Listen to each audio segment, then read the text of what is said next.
শুভ সন্ধ্যা। বিস্তার সাহিত্য চক্রের যে সাপ্তাহিক অন্তর্জাল সাহিত্যালাপের আসর, তার চতুর্থ পর্বে সবাইকে স্বাগত জানাই।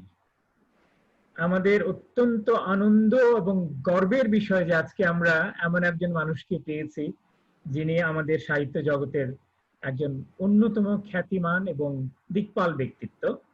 তার নাম আনোয়ারা সৈয়দ হক। এই নামটি শোনার সঙ্গে সঙ্গে নিশ্চয়ই আপনারা বুঝে গেছেন আমরা কতখানি সৌভাগ্যবান আজকে। আনোয়ার আপা, আপনাকে স্বাগত জানাই আমাদের অনুষ্ঠানে। আমি শুরুতে আপনার একটু পরিচয় দিয়ে নিতে চাই, কারণ এটা একাধারে সত্যি যে আপনি যতই বিখ্যাত এবং যতই বড় একজন সাহিত্যিক হন না কেন, আমাদের দেশের একটা জাতীয় সংস্কৃতির রেওয়াজ অনুযায়ী নিজের ঢোল নিজে না পেটালে বা প্রচার বিমুখ মানুষদেরকে আমাদের প্রচার মাধ্যম সেভাবে সামনে আনে না, ফলে হয়তোবা এখনো অনেকের কাছে আপনি ওইভাবে যতটা পরিচিত হওয়ার কথা ছিল ততটা পরিচিত নয়। ফলে আজকে আমি একটু সময় নিয়েই আপনার পরিচয়টা এখানে দেব। আনোয়ারা সৈয়দ হকের একটি লেখা, একটি উপন্যাস আমি অনেক আগে, প্রায় 30-35 বছর আগে একটা ঈদ সংখ্যা বিচিত্রায় পড়েছিলাম। উপন্যাসের নামটাও খুব চমৎকার, আমার মনে গেঁথে আছে, বিনশ্বর সন্তাপ। এবং ওইটা পড়ার পরে তার প্রতি আমার যে মুগ্ধতা তৈরি হয়েছিল সেই মুগ্ধতা এখনো অটুট। এতটাই যে আমি কয়েক বছর আগে আমার নিজের একটি অনুবাদ গ্রন্থ তাকে উৎসর্গ করেছিলাম। তার সঙ্গে আরো একজন ছিলেন আমার প্রিয় লেখক এই প্রজন্মের, আকিমুর রহমান। এই দুজনকে উৎসর্গ করে লিখেছিলাম দুই প্রজন্মের দুই সাহসী নারীবাদীকে। তো এই নারীবাদী শব্দের উচ্চারণটাতে হয়তো বা অনেকে একটু চমকে উঠবেন। নারীবাদী বলতে যেরকম ডাকাবুকু, খুব লড়াকু মানুষ বোঝায়, আনোয়ারা আপা সেরকম নন, কিন্তু আমার বিবেচনায় তিনিই সত্যিকার একজন নারীবাদী মানুষ আমাদের দেশে। তার অর্জন, তার কাজ, তার জীবনযাপন তার সাক্ষ্য দেয়। আনোয়ারা আপা জন্মেছিলেন যশোরে, বেশ মফস্বল শহর। তিনি সেখানে স্কুল এবং কলেজের পড়াশোনা করেন। বেশ টানপিটে মানুষ ছিলেন, অনেক ধরনের তার অভিজ্ঞতা হয়েছে। তারপর তিনি ঢাকায় চলে আসেন। তার ইচ্ছে ছিল, আমারই মতো এই সুযোগে বলে রাখি, ইংরেজি নিয়ে পড়ার, ইংরেজি সাহিত্য নিয়ে পড়ার, কিন্তু তাকে পরিবারের চাপে পড়তে হয়েছিল ডাক্তারি। তিনি ঢাকা মেডিকেল কলেজে ভর্তি হয়েছিলেন এবং সেখান থেকে সসম্মানে পাশ করে বেরোন 68-তে। কিন্তু তার যে তাকে যেটাকে বলে বিশেষত্ব ছিল, তিনি ঠিক সাধারণ ডাক্তার নন, তিনি মনের ডাক্তার। আমাদের যে কেউ একটা মন নিয়ে আমরা ঘুরে বেড়াই, সেই মনের ডাক্তার তিনি, মনোবিদ, মনস্তত্ত্ববিদ। এবং তিনি ডাক্তারি পাশ করেও কিন্তু একটা ব্যতিক্রমী সিদ্ধান্ত নিয়েছিলেন। তিনি সরাসরি কোনো চাকরি বা রোগী দেখেন না গিয়ে চলে গিয়েছিলেন সেনাবাহিনীতে। তিনি আমাদের সেনাবাহিনীতে ঢুকেছিলেন এবং সেনাবাহিনীতে কিছুদিন থাকার পর সেখান থেকে তিনি চলে যান বিমান বাহিনীতে। ভেবে দেখুন তার যে তখনকার সে দুঃসাহস। এবং এটা একটা ইতিহাসের সত্য, ঐতিহাসিক সত্য যে তিনি হচ্ছেন পাকিস্তান, বাংলাদেশ তো বটেই, পাকিস্তান বিমান বাহিনী তো প্রথম নারী অফিসার, এবং এটা একটা ঐতিহাসিক সত্য। যাই হোক, তিনি সেখানে ছিলেন। তবে 74 সনে তিনি সেখান থেকে বেরিয়ে এসে চলে যান যুক্তরাজ্যে, চলে যান উচ্চতর শিক্ষা নিতে। সেখানে নানাবিধ বিষয় নিয়ে পড়াশোনা করেন, কাজ করেন, করে ফিরে আসেন। ফিরে 84 নাগাদ ফিরে আসেন, এসে ঢাকা মেডিকেল কলেজে অধ্যাপনায় যুক্ত হন এবং সেখানে দীর্ঘদিন অধ্যাপনা করে সেখান থেকেই তিনি অবসর নেন। কিন্তু অবসর নিলেও জীবন থেকে তিনি অবসর নেননি। তারপরেও তিনি আবার 99 সনে আবার চলে গেলেন বিলেতে, আরো কিছু পড়াশোনা করবেন বলে, আরো কিছু অভিজ্ঞতা সঞ্চয় করবেন বলে। সেখান থেকে তিনি ফিরে আসেন কাকতালীয় ভাবে। আমি যে বছর ফিরে আসি আমার প্রবাসের পালা সাঙ্গ করে 2004 সনে, সেই সময় থেকে তিনিও দেশে ফিরে আসেন। এসে 2005 থেকে বারডেমে যুক্ত হন, বারডেমের একটা প্রধান বিভাগীয় প্রধান হিসেবে যুক্ত হন এবং সেখানে তিনি এখন পর্যন্ত যুক্ত আছেন। এটা হলো তার পেশাগত পরিচয়। আর এবার সাহিত্যিক পরিচয় যদি বলি, আপনার প্রায় চমকে উঠবেন, আমি নড়ে চড়ে বসবেন। তার গ্রন্থ সংখ্যা সব মিলিয়ে এখন পর্যন্ত আমি যদি বলি, আপনারা সত্যি চমকে উঠবেন। আমাদের সমাজে এটা সম্পর্কে খুব বেশি জানা নেই। তার টোটাল গ্রন্থ সংখ্যা এখন 120। সেঞ্চুরি করেছেন তিনি অনেক আগে, 120টি গ্রন্থের জনক। এবং তিনি হেন কোনো সাহিত্যিক বর্গ নেই যেখানে নিয়ে লেখেননি। আমি এই মুহূর্তে আমি তার 10টি বর্গের নাম করব, যে 10টি বিষয় নিয়ে তিনি দু হাতে লিখেছেন। কবিতা, এটা আমরা অনেকেই জানি না, তাকে কথা সাহিত্যিক পরিচয় দিয়েছে আমি, কিন্তু তিনি কবিতাও লিখেছেন। তার কবিতার গ্রন্থের সংখ্যা প্রায় গোটা 10 তিনি কবিতা লিখেছেন। এবং তার কবিতার বইয়ের নামগুলো অসাধারণ। একটি বইয়ের নাম আছে মেয়ে হয়েছে বেশ করেছি, আর একটা বই যার নাম আছে তুমি যাবে, তুমি আগে যাবে না আমি, আরটা আছে কোথাও কি কিছু পড়ে যাচ্ছে। এই ধরনের অসাধারণ ইঙ্গিতপূর্ণ নামের কবিতা। এরপর আছে ছোট গল্প, সেখানেও প্রায় গোটা 15 ছোট গল্প গ্রন্থ রয়েছে। উপন্যাস লিখেছেন এক গাদা, গোটা 30-40টি উপন্যাস রয়েছে। শিশু সাহিত্য রয়েছে 30 থেকে 40টার মতো। এবং তার যদি আর কোনো পরিচয় আমি না দিতাম, শুধু শিশু সাহিত্যের জন্যই তিনি কিন্তু আমাদের বাংলা সাহিত্যে স্মরণীয় হয়ে থাকবেন, কারণ সেখানে তিনি একটা এমন একটি চরিত্র তৈরি করেছেন ছানা। যারা শিশুতে পড়েছেন জানেন ছানা ও মুক্তিযুদ্ধ, ছানাকে নিয়ে তার অনেক কটা বই রয়েছে, বেশ একটা সিরিজ। পশ্চিমবঙ্গে যেমন টেনিদা, ঘনাদা, কাকাবাবু আছে, এরকম তার একটা চরিত্র হচ্ছে ছানা। শিশু সাহিত্য। এরপরে তিনি সাহিত্য বিষয়ক প্রবন্ধ গ্রন্থ রচনা করেছেন, এবং বোঝা যায় তার যে আসলে সাহিত্য নিয়ে পড়াশোনা করার ইচ্ছে ছিল এই বইগুলো থেকে। তিনি রিলকের যে প্রেমিকা সালোমোকে নিয়ে একটা বই লিখেছেন, লুই সালোমো। তিনি পিকাসোর নারীদেরকে নিয়ে বই লিখেছেন, পিকাসোর নারীরা। তিনি রবীন্দ্রনাথ এবং বিজয়া, ভিক্টর ওকাম্পো সম্পর্কে নিয়ে বই লিখেছেন, রবীন্দ্রনাথ ও বিজয়া। তিনি রবীন্দ্রনাথের উপন্যাস যোগাযোগের প্রধান চরিত্র মধুসূদনকে নিয়ে বই লিখেছেন, মধুসূদন অন্যান্য প্রবন্ধ। প্রবন্ধ গেল 5। এরপর রইল কলাম গ্রন্থ। তিনি নিয়মিত কলাম লিখতেন পত্রিকায়। তার আনোয়ারা সৈয়দকের কলাম সংগ্রহ 2 খণ্ড আছে, যেমন আমাদের জীবন আছে, রকমারি রচনা আছে, এরকম কলাম গ্রন্থ 6। 7 তিনি লিখেছেন নারীবাদী রচনা, বিশেষ করে নারী সংক্রান্ত রচনাগুলো খুবই গুরুত্বপূর্ণ, এবং তার নামগুলো চমৎকার। একটা নাম আছে নারীর কোনো কথা নেই। আবার আরেকটা বই পর মুহূর্তে নিয়ে লিখেছেন নারীর কিছু কথা আছে, নারী বিদ্রোহী। এবং এই বইগুলো আমি পড়েছি, এত সাহসী, এত স্বচ্ছ, এত সপাট তার বক্তব্য নারী বিষয়ে, আমাদের খুব কম নারীবাদী সেটা রয়েছে। এগুলো 7। 8 তিনি তিনি যে মনস্তত্ত্ববিদ, সেই বিষয় নিয়েও প্রচুর বই লিখছেন, এবং তার একটি বই আসলে ক্লাসিক বাংলা সাহিত্যে। আমি নিজে বইটি কিনে অনেক কিশোর কিশোরীকে উপহার দিয়েছি। বইটার নাম হচ্ছে তুমি এখন বড় হচ্ছ। অর্থাৎ কিশোর কিশোরীদের যে মনস্তাত্ত্বিক একটা পরিবর্তন, রূপান্তর ঘটে ওই বয়ঃসন্ধিকালে, এটা নিয়ে এত সুন্দর, এত সহজে, এত আনন্দ করে উনি লিখেছেন।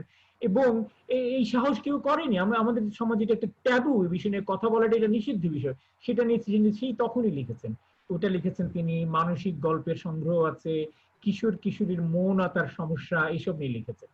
এই গেল 8। তারপর তিনি লিখেছেন ভ্রমণ কাহিনী। অনেক ঘুরে বেরিয়েছেন সৈয়দ শামসুল হকের সঙ্গে, তিনি নিজেও আর কি। এই কিছুদিন আগেও আমি এবার ঈদ সংখ্যা সিল্ক রুটের এই একমাত্র ঈদ সংখ্যা বেরিয়ে তার এবং সৈয়দ শামসুল হকের শান্তি নিকেতন যাত্রার উপর চমৎকার একটা ভ্রমণ কাহিনী বললাম, এত আকর্ষণীয়, এত প্রসাদ গুণ সম্পন্ন। উড়ে যাই দূরে যাই তার ভ্রমণ কাহিনীর নাম। যোজন দূরের স্বজনেরা 9। সর্বশেষ 10 অথবা স্মৃতি কথাও রচনা করেছেন।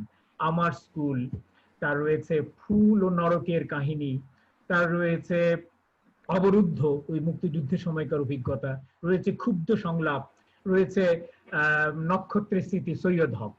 তো দেখলেন এই এই এই মানে বাংলাদেশে কোনো বিষয় তিনি বাদ দেননি, এবং সব মিলে তার গ্রন্থ প্রচুর। কিন্তু দুর্ভাগ্যের বিষয় সেই তুলনায় কিন্তু আসলেই তার প্রচার হয়নি, তার সাক্ষী আপনারা নিজেরাই হয়তো। যাই হোক, আমি আর কথা বাড়াবো না, শেষ একটা কথা শুধু বলেই আমি চলে যাব। তিনি অনেক পুরস্কার পেয়েছেন অবশ্য, বাংলা একাডেমি পুরস্কার, একুশে পুরস্কার, অগ্রণী ব্যাংক, অনেক পুরস্কারই পেয়েছেন। কিন্তু সেই যে একটা একটা বৃহত্তর সমাজের একটা ব্যক্তিত্ব হয়ে ওঠা, যেটা সাধারণত প্রচার মাধ্যমের মাধ্যমে আমরা অর্জন করে দিই, সেটা সেই প্রচার মাধ্যমে আলোটা তার উপর ঠিকঠাক ফেলা হয়নি কখনো। তো শেষ কথাটা বলি, আর মাত্র 2.5 মাস পরে, 2.5 মাস, ঠিক হচ্ছে নভেম্বরের 5 তারিখে আমাদের প্রিয় আপাটি 80 বছর পূর্ণ করবেন তার জীবনে। তিনি জন্মেছিলেন 1940 সালের 5ই নভেম্বর। তো আমরা সবাই যারা এখানে আছি, জুম ঘরে যে কদিন আছি বা লাইভ যারা দেখছি, তারা সবাই মিলে এটা আগাম তাকে 80তম জন্মবার্ষিকীর শুভেচ্ছা একটা জানাচ্ছি, শুভেচ্ছা, শ্রদ্ধা এবং ভালোবাসা জানাচ্ছি।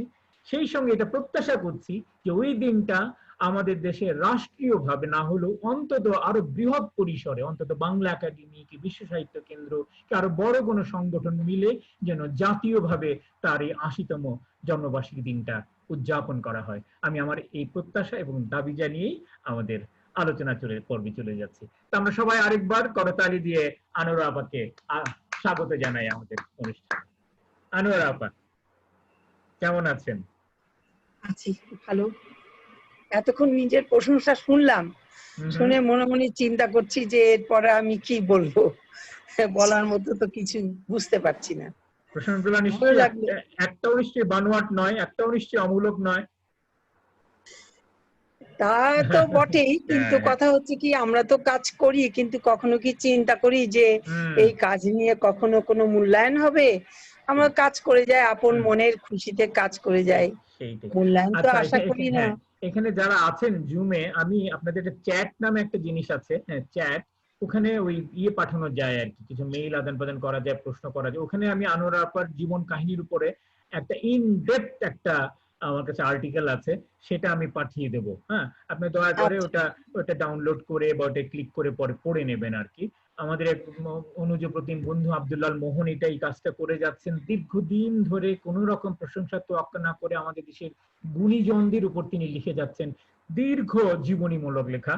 এবং আজকে যার লেখা, ওনার যে লেখাটা আমি লিঙ্কটা দিব, সেটার নম্বর হচ্ছে ৮০৭, অর্থাৎ তিনি এরকম হাজারে হাজারে লিখে যাচ্ছেন, হাজারে হাজারে, লিটারালি আক্ষরিক ভাবে। ৮০৭ নম্বর হচ্ছে আনোয়ারা আপার জীবনীটার নম্বর, কিস্তি আর কি। সেটা আমি একটু পরে চ্যাটে দিয়ে দেবো ব্যাকপাকে, আপনার সেটার সঙ্গে সংযোগ করে নেবেন। তো আনোয়ারা আপা, একটা আমাদের সূচনা পর্বটি দীর্ঘই হয়ে গেল, কিন্তু আমি চাইছিলাম আপনার সম্পর্কে একটু বিশদে সবাইকে জানাতে। আমি শুরু করছি যেভাবে সব অন্যান্য পর্বগুলো শুরু করেছি, করোনা কি নিয়ে। আমরা এখন যে একটা বিষয়ের একটা পর্বের ভিতর দিয়ে যাচ্ছি, সময়ের ভিতর দিয়ে যাচ্ছি, সেটা একটা অসাধারণ একটা অভিজ্ঞতা আমাদের প্রত্যেকেরই, আমাদের দেহে মনে এটা নানা রকম অভিজ্ঞতা ফেলেছে। অনেক ধরনের মানসিক বোধোদয় উপলব্ধি ঘটছে আমাদের, এবং আমরা একটা অনিশ্চয়তার মধ্যে আছি, সামনে দিনগুলোতে কিভাবে মোকাবেলা করব, এই অনেক ধরনের টানাপোড়েনের ভিতর দিয়ে যাচ্ছি। তো আমি আপনার কথাও জানতে চাইবো, আপনিও যে এটার ভিতর দিয়ে যাচ্ছেন, আপনার মানসিক অবস্থা কি, আপনার মনে করোনাকে ঘিরে কি কি চিন্তা ভাবনা উপলব্ধির উদয় হয়েছে, এবং একজন মনস্তত্ত্ববিদ হিসেবে, একজন মানসিক চিকিৎসক হিসেবে আপনি আমাদেরকে কি বলবেন, কিভাবে আমরা করোনাকে মোকাবেলা করতে পারি মানসিকভাবে, এবং করোনা উত্তর পৃথিবীতে কিভাবে আমরা নিজেদেরকে আবার খাপ খাইয়ে নিতে পারি। আবার যদি আপনি আপনার অভিজ্ঞতা এবং আপনার পড়াশোনা থেকে একটু বলতেন। ধন্যবাদ।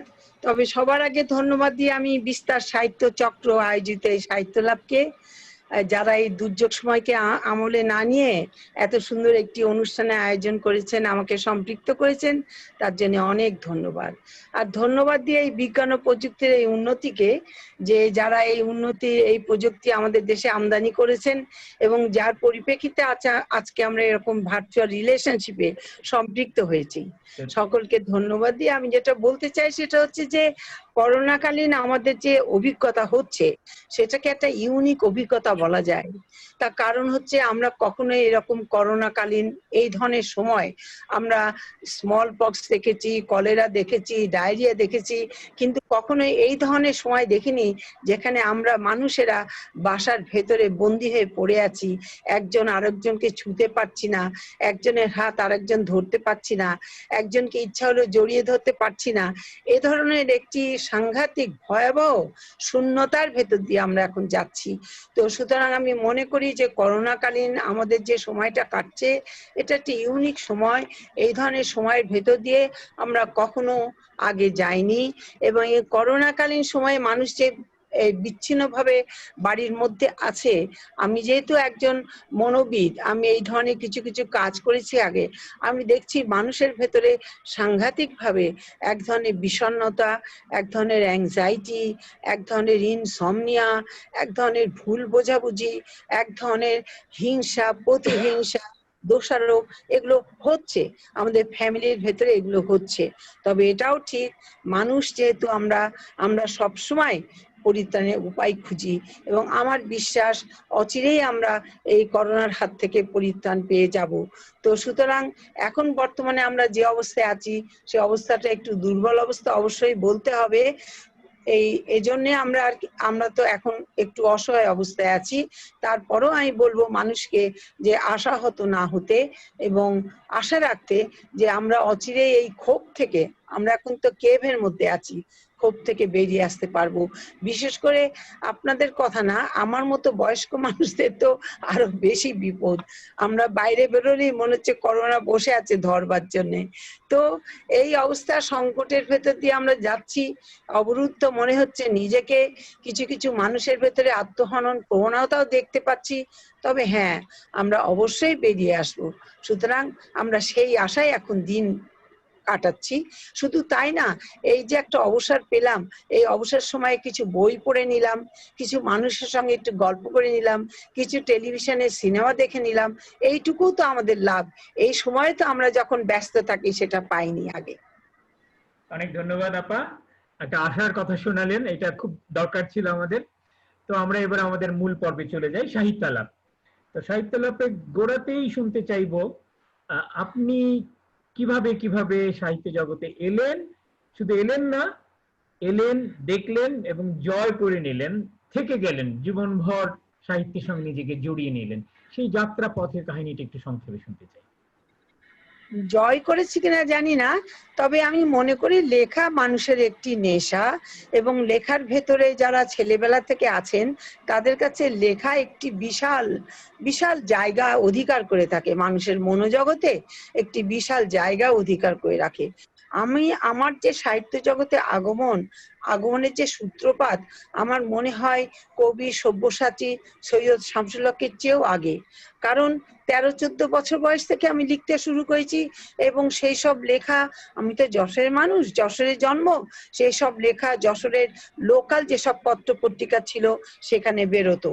তারপরে ঢাকার দৈনিক পত্রিকায় লেখা ছাপা হয়েছে, তারপর ইত্তেফাকের লেখা ছাপা হয়েছে।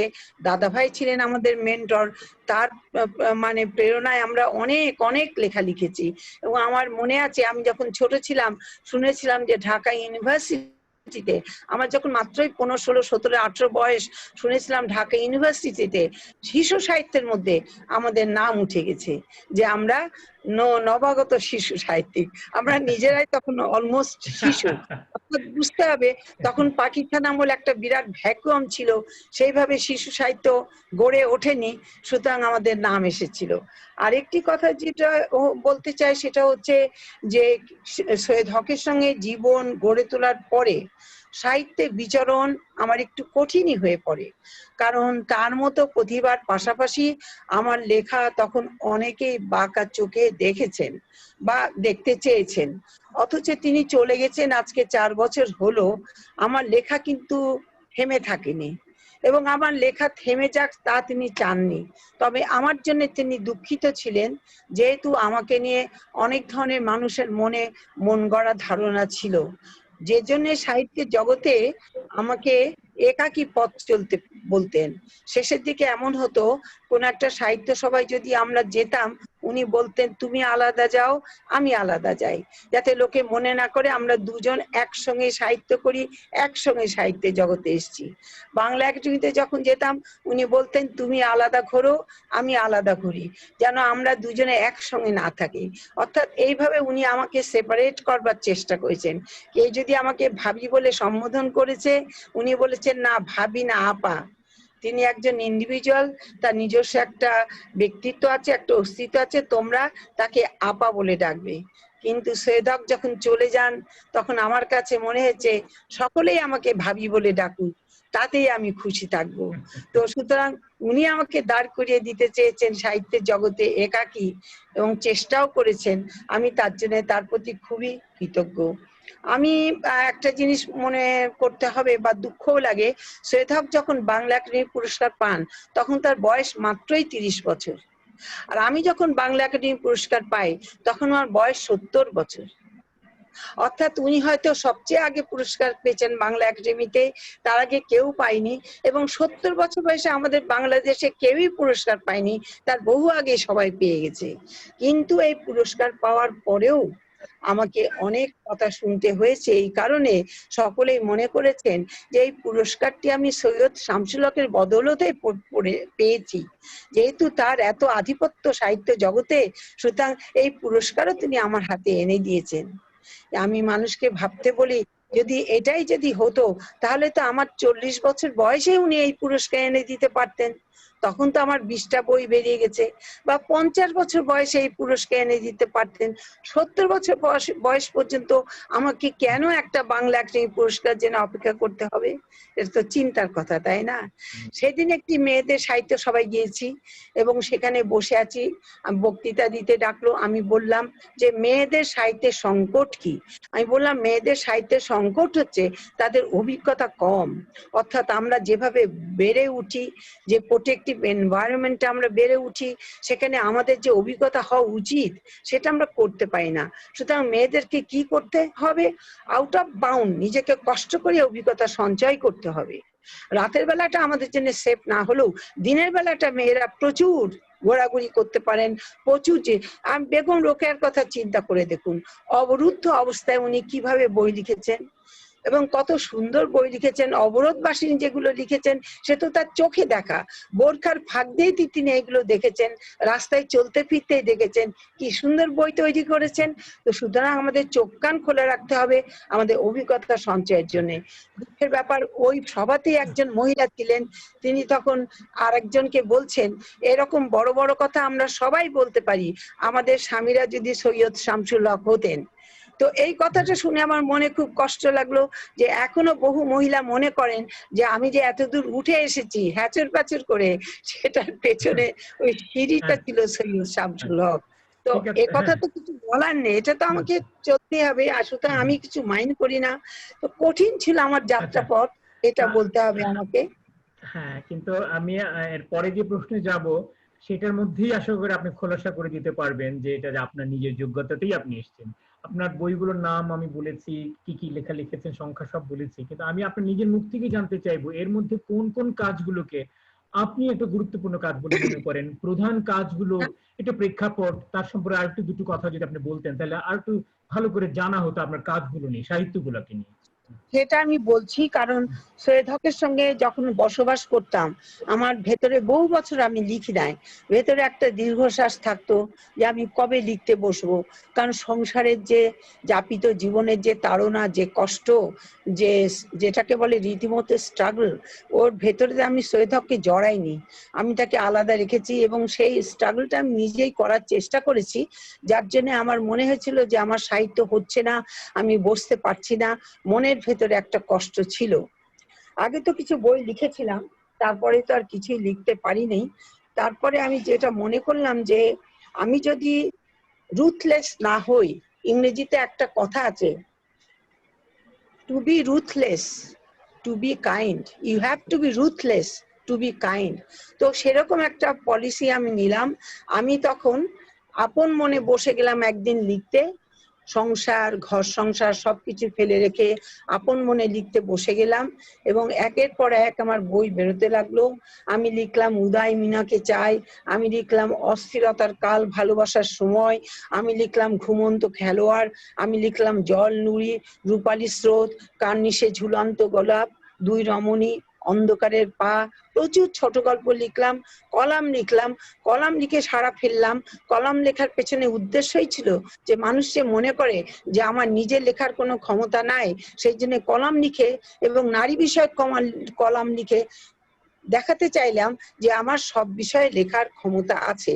তো আমি যখন এইভাবে একভাবে লিখতাম তখন কিন্তু আমার সংসারে তেলাপোকা চলে আসলো, ইঁদুর চলে আসলো, নোংরা চলে আসলো, খাওয়ার ঠিক মতো হতো না, ঠিক মতো গোসল আমি নিজেও করতে পারতাম না, কিন্তু আমার একটা রোগ চেপে গিয়েছিল। যার ফলে আমার মনে হয় 4-5 বছরের ভেতরেই আমি যথেষ্ট আমার সাহিত্যের অঙ্গনে আমার নিজের যে প্রতিভা যতটুকুই আছে তার ছাপ ফেলার জন্য চেষ্টা করলাম। এবং এর পেছনে সৈয়দ হকের অনেকখানি অবদান এই জন্যে যে তিনি নীরব ছিলেন, তারও অনেক কষ্ট হয়েছে, কারণ আমাদের তখন সংসার ওইভাবে চলতো না। কিন্তু যেহেতু তিনি নিজে মূল সাহিত্যিক, আমাকে সেই সুযোগটা দিয়েছেন এবং আমি মনে করি সেই সুযোগটা আমি পূর্ণ মাত্রায় ব্যবহার করার চেষ্টা করেছিলাম। কারণ আমি জানতাম যে আমি যখন লিখতাম, আমার আমার নিজের আত্মীয়রাই মনক্ষুণ্ণ হতেন। তারা বলতেন, বাড়িতে এসছি ঠিক মতো নাস্তা হয় না, বাড়িতে এসছি আমাদের বাড়িতে দাওয়াত দেওয়া হয় না, আমরা খেতে আসতে পারি না, আমার শ্বশুর বাড়ি আছে, আমার বাপের বাড়ি আছে, মনক্ষুণ্ণ হতেন। মেয়েদের এটা একটা বিরাট সমস্যা। যখন তারা লিখতে বসেন, সার্বক্ষণিক লেখক, তার যদি ওই রকম সহায়তা না থাকে, তাহলে কিন্তু তার নিজের সমাজে তার কিন্তু কোনো সুনাম হয় না, বদনাম হয়। সেই বদনামটাকেও ডিঙিয়ে আমি চলে যাবার চেষ্টা করেছি আমার লেখার মাধ্যমে। আমার যেটা মনে হয় যে মুক্তিযুদ্ধ অভিজ্ঞতা সংজাত যে সমস্ত বইপত্র আমি লিখেছি, সেগুলো আমার মনে হয় যে আমি অত সন্তুষ্ট না। আমি আরো লিখতে চেয়েছিলাম, কিন্তু যে কোনো কারণে হয়নি। তো আমার প্রচুর মুক্তিযুদ্ধের উপরে বই আছে, শিশুদের লেখা আছে, বড়দের বই আছে। মুক্তিযুদ্ধ তো আমাদের জীবনের এমন একটা অর্জন, যাকে বাদ দিয়ে আমাদের সাহিত্য করা খুবই মুশকিল। ভাষা আন্দোলন আমাদের জীবনের একটি অর্জন, যাকে বাদ দিয়ে সাহিত্য করা মুশকিল। এবং স্বাধীনতা আমাদের জীবনের এমন একটি প্রাপ্তি, যাকে বাদ দিয়ে আমাদের সাহিত্য করা মুশকিল। তবুও খেয়াল রাখতে হয়। আমার এক নাতনি আছেন বিদেশে, তিনি বলেন লেখা যেন রেজিমেন্টেড না হয়। বলে, তোমরা মুক্তিযুদ্ধ, তোমরা ভাষা আন্দোলন, তোমরা স্বাধীনতা নিয়ে এত বেশি পীড়িত, এত বেশি আচ্ছন্ন, এত বেশি স্বপ্নতাড়িত, যে তোমাদের লেখার ভেতরে ওই ধরনের মানুষে মানুষে যে গভীর সম্পর্কের জটিলতা, সেটা ফুটে উঠছে না। এটা একটা মেয়ে যে বিদেশে থাকে সে বলেছে, কিন্তু সে তো জানে না আমরা পোড় খাওয়া মানুষ, আমরা পোড় খাওয়া মানুষ। আমরা ভাষা আন্দোলন, আমরা স্বাধীনতা আন্দোলন, আমরা গণ অভ্যুত্থানের ভেতর দিয়ে আসা মানুষ। বারবার আশাহত হয়ে আমরা ফিরেছি। আমাদের সাহিত্যের ভেতরে এর ছাপ তো থাকবেই। হয়তো পরবর্তী জেনারেশন যারা, তারা দূর থেকে একটু দেখবে মুক্তিযুদ্ধকে, দূর থেকে দেখবে ভাষা আন্দোলনকে, দূর থেকে দেখবে গণ অভ্যুত্থানকে, তাদের পক্ষে নির্বিকার ভাবে লেখা সম্ভব। আমাদের পক্ষে হয়তো জীবদ্দশায় সেটা লেখা সম্ভব নয়। বোঝাতে পারলাম? নিশ্চয়ই নিশ্চয়ই বোঝার গেছে। এবং আমিও মনে করি আপনার মুক্তিযুদ্ধ বিষয় লেখাগুলো, শিশু সাহিত্য এবং যে কলাম এবং যে মনস্তাত্ত্বিক বিষয়ে যে লেখাগুলো, এগুলো আসলে খুব গুরুত্বপূর্ণ। এগুলোর সম্পর্কে আরো একটু বেশি করে আমাদের প্রচার এবং আরো একটু বেশি করে এগুলো পাঠ হওয়া দরকার বলে আমি মনে করি। যাই হোক, আমরা তো আস্তে আস্তে কথাবার্তা ধীরে ধীরে আমাদের সাহিত্য অঙ্গনেই প্রবেশ করে ফেললাম।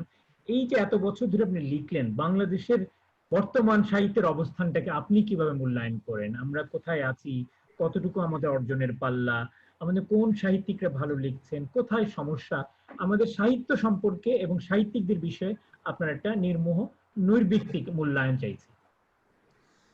আমি তো মনে হয় যে আমাদের সাহিত্য, যেটা আমাদের দেশে, আমাদের দেশ যেভাবে এগিয়েছে, ভাষা আন্দোলন বলুন, 6 দফা বলুন, গণ আন্দোলন বলুন, গণ অভ্যুত্থান বলুন, আইয়ুব সাহেবের বিরুদ্ধে যুদ্ধ বলুন, আমাদের যে বিরাট একটা ঘূর্ণিঝড় 70-এর, তারপরে 70-এর যে ইলেকশন, 71-এর যে মুক্তিযুদ্ধ, সবকিছুর ভেতর দিয়ে আমার দেশের মানুষরা যেভাবে এগিয়েছেন, যেভাবে তাদের অভিজ্ঞতা হয়েছে, অভিজ্ঞতা অর্জন করেছেন, ঠিক সেভাবেই তাদের সাহিত্যের ভেতরেও সেগুলো এসেছে। তার ভেতরেও ভুলে গেলে চলবে না, আমরা একের পর এক আঘাতপ্রাপ্ত হয়েছি। আমাদের স্বাধীন দেশেও আমাদের কোনো শান্তি ছিল না। বঙ্গবন্ধুকে হনন করা হলো, স্বৈরাচারের বুটের নিচে আমরা কত ডিকেট কাটালাম। তো সুতরাং আমাদের সাহিত্য বারবারই মার খেয়েছে, পোড় খেয়েছে, কিন্তু তারপরেও আমাদের সাহিত্য থেমে নেই। সাহিত্যিকরা তাদের মতো করে, তাদের জীবন ভাবনা দিয়ে, তাদের দৃষ্টিভঙ্গি দিয়ে, তাদের রক্তক্ষরণ, যে তাদের যে অভিজ্ঞতা হয়েছে, তার ভেতর দিয়ে তারা লিখে গিয়েছেন। তাদের মনের যে অবস্থা, তার প্রতিফলন দেখেছি আমরা বাংলাদেশের সাহিত্যে। এবং সেই হিসেবে বলতে পারি আমাদের সাহিত্য কিন্তু খুব রিচ। আমাদের সাহিত্য কিন্তু কলকাতার সাহিত্য থেকে অনেকখানি এগিয়ে গেছে এই জন্যে যে আমাদের যে অভিজ্ঞতা হয়েছে, আমাদের জীবনে যে অভিজ্ঞতা, পরখা অভিজ্ঞতা হয়েছে, সেই অভিজ্ঞতা কিন্তু বিশ্বের বহু দেশের বহু মানুষের হয়নি, বহু লেখকের হয়নি। আমাদের যে অভিজ্ঞতা আলাদা হয়েছে। সেই জন্য আমি মনে করি আজকে পশ্চিমবঙ্গের সাহিত্য দেখুন, আমাদের সাহিত্য দেখুন, দুটো দুটো ডিফারেন্ট ধারার সাহিত্য। আমরা কিন্তু আমাদের যে সাহিত্যের ভেতর দিয়ে যাই, আমাদের যে জীবনের যে অভিজ্ঞতার ভেতর দিয়ে যায়, সেই অভিজ্ঞতা কিন্তু ইউনিক অভিজ্ঞতা। সেই অভিজ্ঞতা কিন্তু খুব কম জাতির জীবনে ঘটেছে। আপনি কি সুতরাং আমাদের সাহিত্যে আপনি তার আপনি প্রতিফলন কি আসছে। সুনির্দিষ্টভাবে কি বলতে পারবেন আমাদের সাথে কোন জায়গায় আমাদের শক্তির জায়গাগুলো কোথায়, বা কোথাও কোনো দুর্বলতা আপনার চোখে পড়ে কিনা, এবং কয়েকজন সাহিত্যিক কাউকে চিহ্নিত করতে পারেন যাদের কাজ আপনাকে মুগ্ধ করে, শক্তির বা জায়গা যাদের আমি আমি সেইভাবে সাহিত্যিকের নাম করব না। আপনারা জানেন যে আমাদের সাহিত্যের জগতে কারা কারা আছে।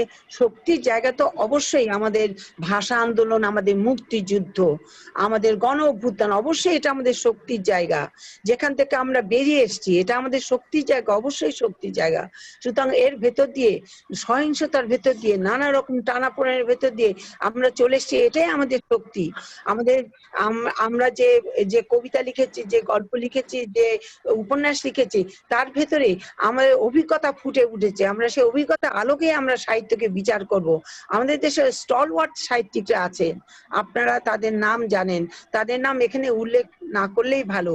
তারা যেভাবে লিখে গেছেন, তাদের সাহিত্যের ভিতরে যেভাবে তাদের সাহিত্যকে যে ধারায় নিয়ে গেছেন, সেই ধারা আমি মনে করি আমাদের ইন্টারন্যাশনাল যে সাহিত্যের ধারা পৃথিবীতে, তার সমান তালে তারা উঠে এসেছেন তাদের লেখার মাধ্যমে। আচ্ছা, যেহেতু তরুণদের আমাদের লেখার কোনো মূল্যায়ন হয় না, যেহেতু আমাদের লেখার কোনো ইংরেজি ট্রান্সলেশন নেই, যেহেতু ইংরেজি ট্রান্সলেশন আমরা এখন পর্যন্ত করতে পারি না, সেই জন্য আমরা অনেকটা অবহেলিত অবস্থায় আছি। কিন্তু আমাদের দেশে এমন সমস্ত সাহিত্যিক জন্ম নিয়েছেন, এমন সমস্ত সাহিত্যিক কর্ম করছেন, যারা বিশ্ব নন্দিত হতে পারেন। তরুণদের ব্যাপারে কি কিছু বলার আছে আপনার? তরুণ যারা কাজ তরুণদের করছে ব্যাপারে আমি তাদের সঙ্গে অত্যন্ত আশাবাদী। তরুণরা অনেক অনেক অভিজ্ঞতার ভেতর দিয়ে এসছে। তরুণদের হাতে এখন সবচেয়ে বড় কথা যে আধুনিক যে প্রযুক্তি, সেটা তরুণদের হাতে। তারা মেশিন খুললেই পৃথিবী দেখতে পাচ্ছে। সুতরাং তাদের অভিজ্ঞতা, আমাদের যে অভিজ্ঞতা আমরা কষ্ট করে অর্জন করেছি, সেই অভিজ্ঞতা তারা ঘরে বসে টেবিলের সামনে বসে অর্জন করছে। সুতরাং তারা আমরা যেটা অনেক কষ্ট করে জানি, সেটা তারা অলরেডি জেনেছে, এবং সেই অভিজ্ঞতার পরিপ্রেক্ষিতে তাদের লেখার মধ্যে অনেক পরিপক্কতা। তবে এটাও ঠিক, যেহেতু বয়স কম, সে বয়সজনিত যে অভিজ্ঞতা সেটা তাদের হয়নি বটে, কিন্তু তাদের নলেজের বিস্তার ঘটেছে। তারা জানে বিশ্ব সাহিত্য কোথায় কোনটা হচ্ছে।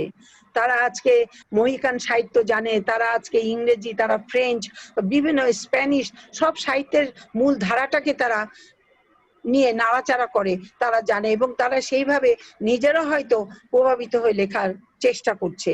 তো আমি মনে করি আমাদের তরুণদের ব্যাপারে আমি খুবই আশাবাদী। তারা যে সুযোগ সুবিধাটুকু পাচ্ছে, আমি তার জন্য হিংসা করি না, আমি গর্বিত বোধ করি যে আমরা যে কষ্টটা করেছি, সেই কষ্টটা তাদের করতে হচ্ছে না। আচ্ছা, সাহিত্যের যে সামগ্রিক পরিমণ্ডলটা আছে আমাদের দেশে, সব মিলিয়ে, যেমন পত্রিকা, প্রকাশনা, লেখকদের সঙ্গে প্রকাশকের সম্পর্ক, বইয়ের আলোচনা, বইয়ের বিপণন, যে সামগ্রিক পরিমণ্ডল সাহিত্য সংক্রান্ত, প্রকাশনা সংক্রান্ত, এই পরিমণ্ডলের সঙ্গে তো আপনি দীর্ঘদিন ধরে যুক্ত, আপনার অনেকগুলো বই বেরিয়েছে, নিশ্চয়ই আপনাকে প্রকাশকদের সঙ্গে কাজ করতে হয়েছে। সব মিলে আমার কি মনে হয় যে কতটা পেশাদারিত্ব আমরা সেখানে অর্জন করতে পেরেছি? তো সেখানকার কোনো সংকট বা কোনো সমস্যা কি আপনার চোখে পড়েছে? যদি পড়ে থাকে, সেগুলো উত্তরণের কোনো উপায় কি আপনি ভেবেছেন? এইটা সম্পর্কে যদি একটু খোলাখুলি ভাবে বলতেন আপনার অভিজ্ঞতার আলোকে। তার আগে আমি একটু বলি যে সাহিত্য পরিমণ্ডল তো আগের মতো নাই। আগে একটি সাহিত্য পত্রিকা ঘিরেই একটা সাহিত্যের আড্ডা শুরু হতো, তাই না? আগের কথা চিন্তা করুন, যেমন স্বগত অফিসের আড্ডা, অগত্যা পত্রিকা অফিসের আড্ডা, বিউটি বোর্ডিং এর আড্ডা, এমনকি কিছুদিন আগে আজ সুপার মার্কেটের সাহিত্যিক আড্ডাও ছিল। সেসব আড্ডা এখন স্মৃতির ভেতরে চলে গেছে। এ ধরনের আড্ডা নেই। অথচ একজন সাহিত্যিকের জন্য এ ধরনের আড্ডা যে কতখানি প্রয়োজন, সেটা আমরা কখনো চিন্তাও করি না। এখন যেখানে উদীয়মান যে সমস্ত, মানে কি বলবো, সেই সমস্ত আড্ডায় আপনি চিন্তা করে দেখুন, বিউটি বোর্ডিং এর আড্ডা বা স্বগত অফিসের আড্ডা, সেখানে শুধু কবি সাহিত্যিকরাই থাকতেন না, সেখানে কিন্তু শিল্পীরাও থাকতেন, সেখানে কিন্তু বৈজ্ঞানিকরাও থাকতেন। একটা বিশাল সমস্ত কিছু সংস্কৃতি একটা মিশ্রণ ছিল সেসব সাহিত্যিক আড্ডা। সচিত্র সন্ধানের যে আড্ডা হতো, সেখানে আমি দেখেছি কত বিভিন্ন পর্যায়ের মানুষজন এসছেন, যারা সত্যিকারে লেখেন না কিন্তু সাহিত্যিক আড্ডায় আসছেন। সুতরাং আমি মনে করি সেই সব সাহিত্যিক আড্ডা এখন আর নাই। এখন অনলাইন আড্ডা হচ্ছে যেখানে আমরা এসেছি। আর তাছাড়া আজকাল আপনি বিভিন্ন খবরের কাগজ অফিসে আগে যে আড্ডা জমতো, এখন সেখানে কিভাবে আড্ডা জমবে? প্রত্যেকটা অফিস হচ্ছে আমেরিকান স্টাইলে তৈরি। প্রত্যেকটা খুপড়ি খুপড়ি ছোট ছোট একটা পার্টিশন দিয়ে একজন সাংবাদিক আর একজন সাংবাদিক, একজন লেখক, একজন কবি বসে আছেন। কারোর পক্ষে মন খুলে দুটো কথা বলা সম্ভব নয়। এখানে হচ্ছে cut and dry atmosphere, cut and dry atmosphere. এখানে আপনি বসে দুটো কবিতার কথা বলবেন, বা তখন ওই যে ওপর আপনার বস দেখবে যে আমার এই লোক বসে বসে গল্প করছে। তো সেই আড্ডা এখন আর নেই। এখন অনলাইন আড্ডা আমাদের আছে, সেটাও অত খারাপ আড্ডা না। কিন্তু আমি মনে করি যে আমাদেরও ভাবনা চিন্তা করতে হবে, কারণ এই ধরনের আড্ডাও মানুষের খুব প্রয়োজন। শুধু আমরা অনলাইন আড্ডা করব আর এই ধরনের আড্ডা করব হয় না। আর এই ধরনের পরিবেশের ভিতরে এক ধরনের প্যারানয়া আছে। সেই প্যারানয়াটা কি, যে ও কি বলছে কার সঙ্গে বকবক করে এতক্ষণ সেটা আমি কান পেতে শুনবো, সেই ধরনের একটা প্যারানয়া। সুতরাং আমাকে সাবধানে কথা বলতে হচ্ছে, যে আমি যে কথা বলছি অন্য লোক শুনে যাচ্ছে। আমাদের প্রকাশনা শিল্প বিষয়ে আপনার কি মূল্যায়ন? আপনার কি অভিজ্ঞতা? প্রকাশনা শিল্প বিষয়ে আমি খুবই হোপফুল। প্রচুর প্রকাশনা শিল্প হচ্ছে এখন। একটা তরুণ, আগে আমি বই লিখেছি কবে, আর প্রকাশ হয়েছে 10 বছর পরে। এখন একটি তরুণ বই লিখছেন আর প্রকাশনা করছেন, তার তো কোনো অসুবিধা নেই। প্রচুর তরুণ প্রকাশক তৈরি হয়েছে, এবং পুরনো প্রকাশকরা তো আছেই। তো নতুনদের লেখা তারা লেখা ছাপছেন, আমাদের লেখাও ছাপছেন। আমি সেই হিসেবে বলবো যে প্রকাশনা সংস্থা আগের থেকে আমরা অনেক বেশি এগিয়ে আছি। বাংলাদেশে কি সেই পর্যায়ে এসছে যে কোনো একজন লেখক বা সাহিত্যিক লেখালেখিকে তার পেশা হিসেবে নিতে পারবে, স্রেফ লেখালেখির উপর নির্ভর করে সে জীবিকা অর্জন করতে পারবে? আপনি একটু আগে বললেন যে আপনার সংসার চলছিল না, অথচ আপনি তো 100টা বইয়ের লেখক। সেই বইয়ের সম্মানিতেই তো আপনার সংসার চলে যাওয়ার কথা ছিল। তো কোথায় সংকটটা? কিভাবে আমরা লেখালেখি পেশা হিসেবে নিতে পারবো? কি বলে আপনার মনে হয়? একটা সত্যি কথা বলি, এখানে কোনো প্রকাশনা সংস্থায় কোনো জবাবদিহিতা নাই, কোনো স্বচ্ছতা নাই। আমার যদি 10টা বই মেলায় বিক্রি হয়, সেই 10টা বইয়ের কিছু অনারেরিয়াম, কিছু রয়্যালটি আমার প্রাপ্য, ঠিক। কিন্তু আপনি যদি 2 বছর পর প্রকাশককে জিজ্ঞেস করেন যে বই বিক্রি হয়েছে কিনা, বলেন যে না, অত তো বিক্রি হয়নি, কোত্থেকে দেব? স্বচ্ছতা এবং জবাবদিহিতা যদি প্রকাশনায় থাকে, কখনো সত্যিকারের স্বচ্ছতা এবং জবাবদিহিতা, আমার যদি একটি বইও বিক্রি হয়, সে একটি বইয়ের রয়্যালটি আমার প্রাপ্য, সেটা আমার খাটুনির পয়সা। কারণ আপনি যখন আর বই ছাপছেন, আপনি বই সম্পাদনা করে ছাপছেন, বাজারজাত করছেন, যে আপনি ভাবি আপনার এই আপা আপনার বইটা করছি, বইটা কাটান হবে না, ঠিক মতো কাটবে না যদি এটা এইভাবে না করেন। তার মানে আপনি বাজারজাত করছেন বইটা, এটা আপনার একটা ব্যবসা। কিন্তু সেই ব্যবসার যে লাভ হচ্ছে, লভ্যাংশ, সেটা যে লেখকের প্রাপ্য, সেটা আমি পাচ্ছি না। আমি যদি সত্যিকার অর্থে, আমার কথা বাদ দিন, সৈয়দ হক যদি সত্যিকার অর্থে তার লেখার রয়্যালটি পেতেন, তাহলে আমাকেও কোনো কাজ করতে হতো না। কিন্তু কথা শুনবেন যে দামি লেখকের বই বেশি বিক্রি হয় না। যদি বই দামি লেখকের বেশি বিক্রি না হয়, তো 260খানা বই সে লিখলো কি করে? কিভাবে একটা লেখকের বই যা চলে না, তা একের পর এক প্রকাশকরা কেন বের করেন? আমার বই যদি চলে না, তাহলে আমার 120টা বই কি করে হয়? আর একটি প্রকাশক যে আমাকে প্রকাশনার জন্য কোনো রয়্যালটি দেন না, তিনি একের পর এক আমার বই নিচ্ছেন কেন? আমার বই যদি ফেলিওর হয়, তাহলে তারপরে বই নেবেন না? যে ভাবি আপনার বই চলে না, আমি নেব না, তারপরেও ফেলিওরের পরে 10টা বই নিচ্ছেন কেন? এসবের জবাবদিহিতা নাই, স্বচ্ছতা নাই। আমি জানি প্রকাশনার অনেক খারাপ অবস্থা, প্রকাশকদেরও অনেক কষ্ট আছে, কিন্তু লেখকের যে পরিশ্রম, যে রাত জাগা, যে খাটুনি, তার মুখের পরে যে দুটো লোক চেয়ে থাকে, সে দুটো পয়সা আনলে সেটা দিয়ে বাজার কাট হবে, সেইভাবে কোনো সহমর্মিতা আমাদের দেশের প্রকাশনা শিল্পে গড়ে ওঠে নাই এখন পর্যন্ত। এটা গড়ে তোলার জন্য আমি আপনাকে বলি, একটা তরুণ লেখক, তার বইও মেলায় বিক্রি হয়। একটা তরুণ লেখক, সদ্য তারও বয়সের পাঠক আছে, তারও বন্ধু বান্ধব আছে, দুটো বই তার বিক্রি হয়। দুঃখের বিষয়, তাকে অনেক সময় পয়সা দিয়ে বই ছাপতে হয়। তো এটা কিছু বলার নেই। বিদেশে সৈয়দ হকের মতো মানুষ, কোনোদিন তাকে কোনো কাজ করতে হতো না, শুধু লিখতে পারতেন। এবং আমি যে ছোটখাটো মানুষ, আমারও ওই পয়সা দিয়ে চলে যেত। কিন্তু আমাদের দেশে সেটা সম্ভব নয়। আমাদের লেখাটা হচ্ছে একটা সাইড বিজনেস। আর কিচ্ছু নয়। আমাদের এই অবস্থা যদি পরিবর্তন নাই ঘটানো যায়, আপনি যদি কোনো পথ খুঁজে না পান, দিক নির্দেশনা যে নাই থাকে, তাহলে আমাদের লেখালেখি বা আমাদের সাহিত্যে উন্নত হবে কিভাবে? এটা তো সার্বক্ষণিক কাজ। একজন যে লিখতে আসবে তাকে তো সার্বক্ষণিক ভাবে লেখার পরিবেশটা তাকে পেতে হবে। তো এই ক্ষেত্রে কি করা যেতে পারে? কিছুই যদি নাই করা থাকে, তাহলে আমরা সাহিত্য নিয়ে অনেক কথা বলছি, এই শৌখিনতা চর্চার কতদিন করবো আমরা? 50 বছর হয়ে গেল আমাদের স্বাধীনতার। আমার মনে হয় আমাদের যারা নতুন প্রকাশক তাদের প্রতি আস্থা রাখতে হবে।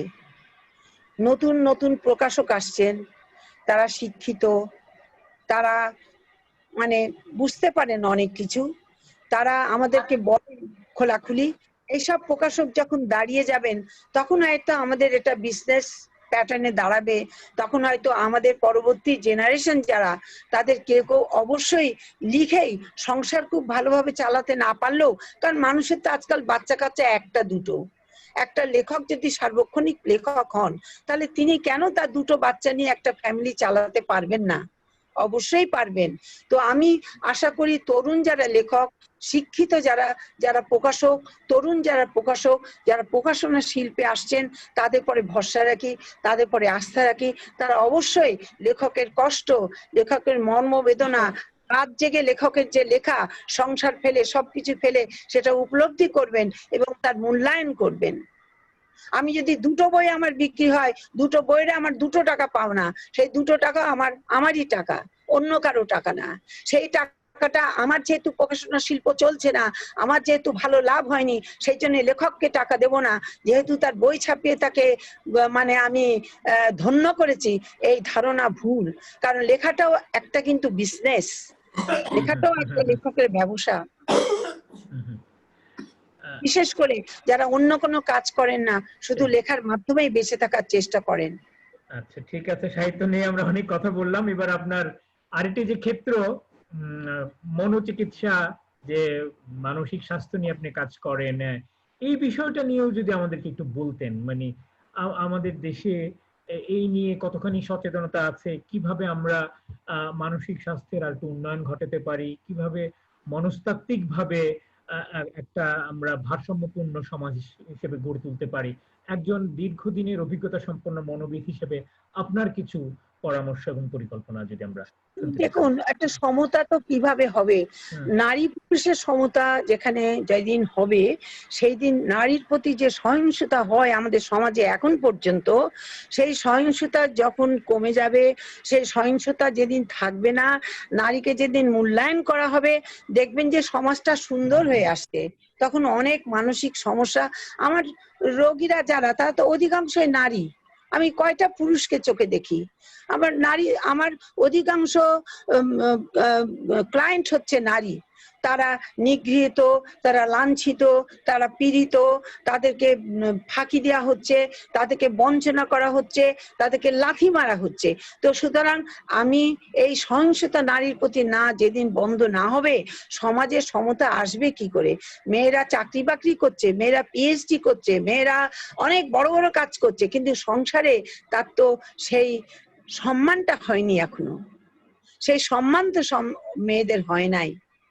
এবং অধিকাংশ স্বামী নারীর প্রতি অনীহা প্রকাশ করেন, তাদের স্ত্রীর প্রতি কিছুদিন পরেই তারা অনীহা প্রকাশ করেন। তারা বাইরের দিকে তরুণ প্রজন্মের মধ্যেও কিন্তু হতাশা, অস্থিরতা, বিষণ্ণতা, আত্মহনন প্রবণতা, এগুলার বেশ ভয়ঙ্কর ভাবে লক্ষ্য করছি। সেটার কি কারণ বা সেটা কিভাবে মোকাবিলা করা যেতে পারে? করোনা পিরিয়ডে আরো বেশি হয়েছে তরুণদের ভেতরে। এই যে ডিপ্রেশন, বিষণ্ণতা, আত্মহনন প্রবণতা, এই যে ড্রাগ অ্যাডিকশন, এই যে নিজেকে নিজে ক্ষতি করা, এগুলো প্রচন্ড পরিমাণে বেড়েছে। এবং আমাদের সমাজে যখন করোনা ছিল না, তখনও এগুলো ছিল। তাহলে এটা আমাদের সার্বিক, আমরা হয়তো প্রযুক্তিগতভাবে অনেক উন্নতি লাভ করেছি, আমরা হয়তো টাকা পয়সার দিক থেকে অনেক উন্নতি লাভ করেছি, আমরা হয়তো কিছু কিছু রয়্যালটি এখন পাই। আমি বলবো না আমরা রয়্যালটি পাই না, আমরা কিছু কিছু রয়্যালটি পাচ্ছি। কিন্তু ওভারঅল যেটা হচ্ছে সেটা হচ্ছে যে আমাদের সামাজিক ভাবে সার্বিক যে উন্নতি, সেই উন্নতিটা এখনো হচ্ছে না। সেই উন্নতিটা হতে এখনো দেরি আছে। এটার পেছনে কি পরিবারের একটা কোনো বড় কোনো ভূমিকা আপনি দেখতে পান? আপনি পরিবারকে কিভাবে দেখেন এই মানসিক স্বাস্থ্যের ক্ষেত্রে? পরিবার কি ভূমিকা পালন করতে পারে, বা পরিবারের কাঠামোটা আমাদের কি হওয়া উচিত, বা কিভাবে আমরা এটাকে সাজাতে পারি আরো নতুন ভাবে? পরিবারের কাঠামো তো যখনই পাল্টাবে, যখন সমাজের কাঠামো পাল্টাবে, সমাজের দৃষ্টিভঙ্গি পাল্টাবে। একটি পরিবারে যদি একটি মানসিক অসুস্থ মেয়ে বা ছেলে থাকে, তাকে লুকিয়ে রাখতে হয় কেন? কিসের ভয়ে লুকিয়ে রাখতে হয়? সমাজের ভয়ে। সমাজ যেদিন উন্নত না হবে, সমাজের যেদিন উন্নতি হবে, সমাজ যেদিন বুঝতে পারবে যে পরিবারের ভেতরে অনেক কষ্ট আছে, অনেক যন্ত্রণা আছে, অনেক মানসিক অসুখ বিসুখ আছে, অনেক কিছু আছে টানাপোড়েন, আমি আমার মেয়েকে লুকিয়ে রাখছি কেন? সমাজের লোক টের পেলে আমার মেয়ের বিয়ে হবে না। আমি আমার ছেলেকে লুকিয়ে রাখছি কেন? সমাজের লোক টের পেলে আমার বংশের বদনাম হবে। তো সুতরাং সমাজ উন্নতি হলে অবশ্যই পরিবার উন্নতি হবে। সমাজ তো একটা বৃহৎ কাঠামো, আমি সেইটা যখন উন্নতি হবে, ছোট পরিবারের ছোট ভূমিকা কাঠামো বিষয়ে জানতে এমনি। চাইছিলাম, পরিবারের ভূমিকা বিষয়ে জানতে চেয়েছিলাম। ঠিক আছে। পরিবার হ্যাঁ, ভূমিকা, হ্যাঁ, এখানে হ্যাঁ, ভূমিকা বলতে যেটা বলেন, পরিবারে থাকে কি আপনি বলুন? পরিবারে থাকে মা বাবা, এই তো, ভাই বোন, চাচা চাচি, নানা নানি, দাদা দাদি, আত্মীয় স্বজন, এই তো। তো পরিবারের ভূমিকা এখানে এখন আমি বলবো অনেক পজিটিভ। অনেক পরিবার চান তাদের মেয়েকে লেখাপড়া শিখিয়ে, ছেলেকে লেখাপড়া শিখিয়ে যোগ্য করে পায়ের উপর দাঁড় করিয়ে দিতে। পরিবার এখন অনেক সচেতন তাদের ছেলে মেয়েদের ব্যাপারে। এক একটি মা তার ছেলে মেয়ের এডুকেশনের জন্য যেভাবে নিজের জীবনকে স্যাক্রিফাইস করছেন, এগুলো কিন্তু বিশ্বে আর কোনো দেশে দেখবেন না চোখে। একটি মা স্কুলে বসে থাকেন সারা দিন, যে বাচ্চাটা স্কুল থেকে বেরিয়ে যেন অন্য কোনো সঙ্গ, খারাপ সঙ্গ না ধরে, আমি যেন তাকে বাড়ি আনতে পারি। এই যে স্যাক্রিফাইস মায়েরা করেন, বাবারাও করেন, পরিবার অনেক স্যাক্রিফাইস করছেন, যার জন্য আমাদের মেয়েরা এবং ছেলেরা আজকে যে এত দূর কিছু দূর উঠে আসছে, এটাতে পরিবারের অবদান আমরা খাটো করে দেখবো কেন? তাদের অনেক অবদান, কিন্তু আমরা সমাজেরও অনেক পরিবর্তন হতে হবে। আমাদের আলোচনা ধীরে ধীরে কিন্তু উপসংহারের দিকে চলে যাচ্ছে। আমি এখন বাংলাদেশ বিষয়ে আপনার ভাবনাটা কি? বাংলাদেশ এত বছর হয়ে গেল, 50 বছর, আগামী বছর আমরা তার সুবর্ণ জয়ন্তী পালন করব। আমাদের চাওয়া পাওয়া, আশা আকাঙ্ক্ষা, অর্জন বিসর্জন নিয়ে আপনার একটা মূল্যায়ন, আপনার একটা ভাবনা জানতে চাই। আমরা কোথায় আছি, কোথায় যাচ্ছি, কি দেখছেন সামনে? বাংলাদেশ বিষয়ে আমার আর ভাবনা কি, বাংলাদেশ থাকবে, বাংলাদেশ যেরকম আছে থাকবে। বাংলাদেশ সমৃদ্ধ হবে জ্ঞানে, বিজ্ঞানে, বাণিজ্যে, শিক্ষায়। আমরা যে কষ্ট করেছি জীবনে, সেই রকম কষ্ট আর থাকবে না। সব পেয়ে যাবার তখন হয়তো অন্যরকম কষ্ট থাকবে। সব পেয়ে যাওয়ার পরেও আবার একটা কষ্ট থাকে, সেই কষ্টটা মানুষের দরকার, নইলে সাহিত্য হবে না। আমার মনে হয় সাহিত্য করতে গেলে কিছু কষ্ট কোথাও না কোথাও থাকতে হবে, নইলে কষ্ট ছাড়া সাহিত্য হয় না। এটা আমার ব্যক্তিগত ধারণা। আর আমাদের আগামী বছর ভাষা আন্দোলনের হবে 70 বছর পূর্ণ, আর স্বাধীনতার বছর হবে 50 বছর। এখনো আমাদের ভাষার অবস্থা খুবই করুণ। একটা জগা খিচুড়ি ভাষা নিয়ে আমরা চলছি। এই একই দেশে, একই পরিবেশে, একই ভাষায় কথা বলা মানুষ আমরা বিভিন্ন ধরনের এডুকেশন লাইনে, কেউ ইংরেজি, কেউ আরবি, কেউ বাংলা, কেউ মাদ্রাসা। তো সুতরাং আমার মনে হয় যে আমাদের দেশে একই ধরনের শিক্ষা ব্যবস্থা হলে আমাদের দেশটি আরো অনেক দ্রুততার সঙ্গে অনেক উন্নতি লাভ করতে পারতো। ইংরেজিকে আমি খাটো করব না, ইংরেজি ভাষা অবশ্যই শেখা দরকার, কিন্তু পাশাপাশি আমরা ইংরেজি ভাষা অনায়াসেই শিখতে পারি। বাংলাটাকে মিডিয়াম করার পরেও আমরা ইংরেজি ভাষা শিখতে পারি। আর নারীর প্রতি সহিংসতা এখনো বহমান, এখনো ঘরে ঘরে সহিংসতা। আমি বলবো সমাজের মানুষকে সচেতন হতে, যে নারী সহিংসতা যেন ধীরে ধীরে কমে যায়। কারণ বাংলাদেশ নিয়ে আমরা যে পজিটিভ ভাবনা যদি করতে চাই, তাহলে নারী এবং পুরুষ উভয়কে একই সঙ্গে একই কদমে পা ফেলে এগিয়ে যেতে হবে। তবে আমাদের বাংলাদেশ থেমে থাকবে না, এগিয়ে যাবে, এগিয়ে যাচ্ছে, এবং ভবিষ্যতে আমরা সুখী সমৃদ্ধ একটি বাংলাদেশের স্বপ্ন দেখি, এবং বিশেষ স্বপ্নই আমাদেরকে অনেক দূরে নিয়ে যাবে। স্বপ্ন না থাকলে মানুষের বেঁচে থেকে লাভ কি? স্বপ্নই হচ্ছে আমাদের জীবনের চালিকা শক্তি। এই স্বপ্ন দিয়েই আমরা কিন্তু সবকিছু জয় করার চেষ্টা করি। নারীদের প্রতি, বিশেষ করে তরুণ প্রজন্মের নারীদের প্রতি, নতুন প্রজন্মের নারীদের প্রতি আপনার কি বিশেষ কোনো বার্তা রয়েছে? তরুণ প্রজন্মের নারীর প্রতি আমি যেটা একটা কথাই বলি, সেটা হচ্ছে যে আমি নারীদেরকে বলি, নিজের পায়ে উঠে দাঁড়াও, নিজের পায়ে দাঁড়াও। অনেক নারী আছেন বিয়ে পরীক্ষা দেননি, কেন? বিয়ে হয়ে গেছে, স্বামী সংসার করছে, স্বামী খুব ভালো, একটা বাচ্চা হয়ে গেছে, স্বামী বলেছে না লেখাপড়া শিখে কি হবে। যখন স্বামীর বয়স 45-50, স্বামী অন্য একটা নারীতে আসক্ত হলেন, তখন এই মহিলা যখন তাকে ছেড়ে চলে যাবেন, কোনো উপায় নেই, এডুকেশন কমপ্লিট না, এডুকেশন কমপ্লিট হয়নি, তার মানুষের বাসায় গিয়ে গার্মেন্ট ফ্যাক্টরিতে তার কাজে ঢুকতে হবে, যেহেতু তার ওই অবস্থাতেই তিনি ঘর সংসার করেছেন, সুযোগ থাকতেও লেখাপড়া করেননি। আমি সেই জন্য বলি যে নারীদেরকে সবসময় নিজের এডুকেশনে বলি হাতের পাঁচ, আমি বলি বাবা মার থেকেও বেশি বড় একটি নারীর এডুকেশন, শিক্ষা, শিক্ষাটা তার হাতের পাঁচ। এই হাতের পাঁচটিকে যদি সুযোগ থাকে তিনি কখনো অবহেলা করবেন না, এই হাতের পাঁচটিকে তিনি সবসময় হাতের মুঠোয় রাখবেন, কারণ কোন সময় মানুষের কি অবস্থা হয় আমরা কিছুই জানি না। আমি একটি পরিবার জানি যে মহিলা স্কুলে চাকরি করতেন, তার স্বামী ছিলেন ইন্ডাস্ট্রিয়ালিস্ট। স্বামী বললেন তুমি স্কুলে চাকরি করে কত পয়সা পাও, বাদ দাও, আমি ইন্ডাস্ট্রিয়ালিস্ট। তিনি চাকরি বাদ দিলেন, স্বামী ক্যান্সার হয়ে মারা গেলেন, এবং স্বামীর যারা অন্যান্য ভাই ছিল তারা মহিলাকে বললো আমাদের সংসারে এসে থাকো, তিনি থাকতে পারলেন না। তার ওই যে এডুকেশন যেটুকু হাতে ছিল সেটা নিয়ে তিনি দূরে দূরে ঘুরছেন, কারণ 15 বছর তিনি এডুকেশন লাইনে নাই। তো এইসব তো আমাদের চোখে দেখা। তো আমি মনে করি যে আমি এইটুকুই বলতে পারি যে শিক্ষার দিকে আমাদের নজর দিতে হবে। মেয়েদের এবং ছেলেদের উভয়েরই শিক্ষা খুবই প্রয়োজন, শিক্ষা না হলে মন মার্জিত হয় না, এওয়ার হয় না, এইটুকুই বলবো আমি। হ্যাঁ, এটা অত্যন্ত গুরুত্বপূর্ণ, নিশ্চয়ই। তবে আমরা আমাদের খুব বেশি সময় আর নেই, কারণ এরপরে একটু মুক্ত আলোচনা আছে, কয়েকজন এখানে যারা আছেন তারা আপনার সঙ্গে কথা বলবেন। কিছু প্রশ্ন আমরা থেকেও পাচ্ছি, ফেসবুক লাইভ থেকেও পাচ্ছি, সেগুলো নিয়ে কথা বলবো। তার আগে শুধু আমরা দুটো প্রসঙ্গ, আপনার এই মুহূর্তে কি লিখছেন বা লেখালেখি নিয়ে আপনার কি পরিকল্পনা, কি স্বপ্ন রয়েছে, যদি একটু সংক্ষেপে জানাতেন। লেখালেখি কেন্দ্রিক আপনার পরিকল্পনা, স্বপ্ন, বর্তমানে কি লিখছেন? লেখালেখি আর কি, আমার কয়েকটা লেখা আমার লিখতে হবে, লেখার পরে আমি ভ্রমণে বেরোবো।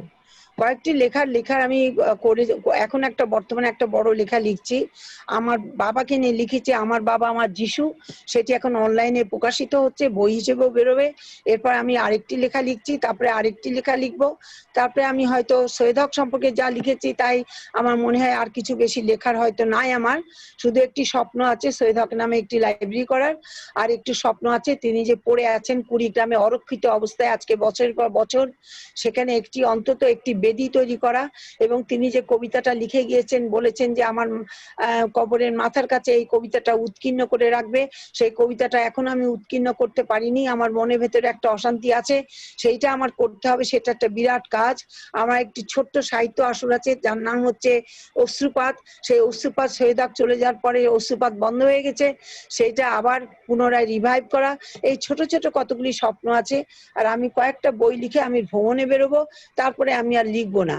লেখকেরও মাঝে মাঝে তো মানে কি বলবো, যে তাদেরকেও রিটায়ারমেন্টে যাওয়া দরকার, অবসরে যাওয়া দরকার, তখন আমি শুধু বেড়াবো, ভ্রমণ করব, ভ্রমণের আমার খুব শখ। সৈয়দ হক যখন করোনা বলছি ক্যান্সার আক্রান্ত, ক্যান্সার আর করোনায় খুব একটা বেশি তফাৎ দেখছি না, যখন তিনি ক্যান্সার আক্রান্ত আমাকে বলছেন এবার যদি আমি ভালো হয়ে যাই আমি আর তুমি শুধু দেশের মধ্যে ভ্রমণ করব, আমাদের দেশটা এত সুন্দর তুমি জানো না। অবশ্যই জানি না, কতটুকু দেখেছি আমি দেশের, কতটুকু বা ভ্রমণ করেছি। বলেছে মঞ্জু আমাদের দেশটি এত সুন্দর তুমি জানো না। আমি তো সত্যিই জানি না, কিন্তু তিনি তো আর ভালো হলেন না, আমি একাই ভ্রমণ করব, অসুবিধা কি আছে? নিশ্চয়ই, হ্যাঁ, আপনার মতো সাহসী নারীর পক্ষে এটা কোনো ব্যাপারই নয়। আমরা একদম শেষ প্রশ্ন বা শেষ প্রসঙ্গ, এত বছর সাহিত্য চর্চা করে, এত বছরের একটা জীবন টেনে নিয়ে এসে আজকে পেছনে তাকিয়ে আপনার উপলব্ধিটা কি হচ্ছে জীবন বিষয়ে, সাহিত্য বিষয়ে, মানুষ বিষয়ে, এবং এটা বলে আপনি একটা আপনার উপসংহার বক্তব্য, একটা ক্লোজিং রিমার্ক, যেটা দিয়ে আপনি আপনার আজকে বক্তব্য শেষ করবেন, তারপর আমরা আলোচনায় যাব আর কি। আমি যেটা বলতে চাই সেটা হচ্ছে যে আমরা আমাদের জেনারেশন একটা কালারফুল সময়ের ভেতর দিয়ে এসেছি।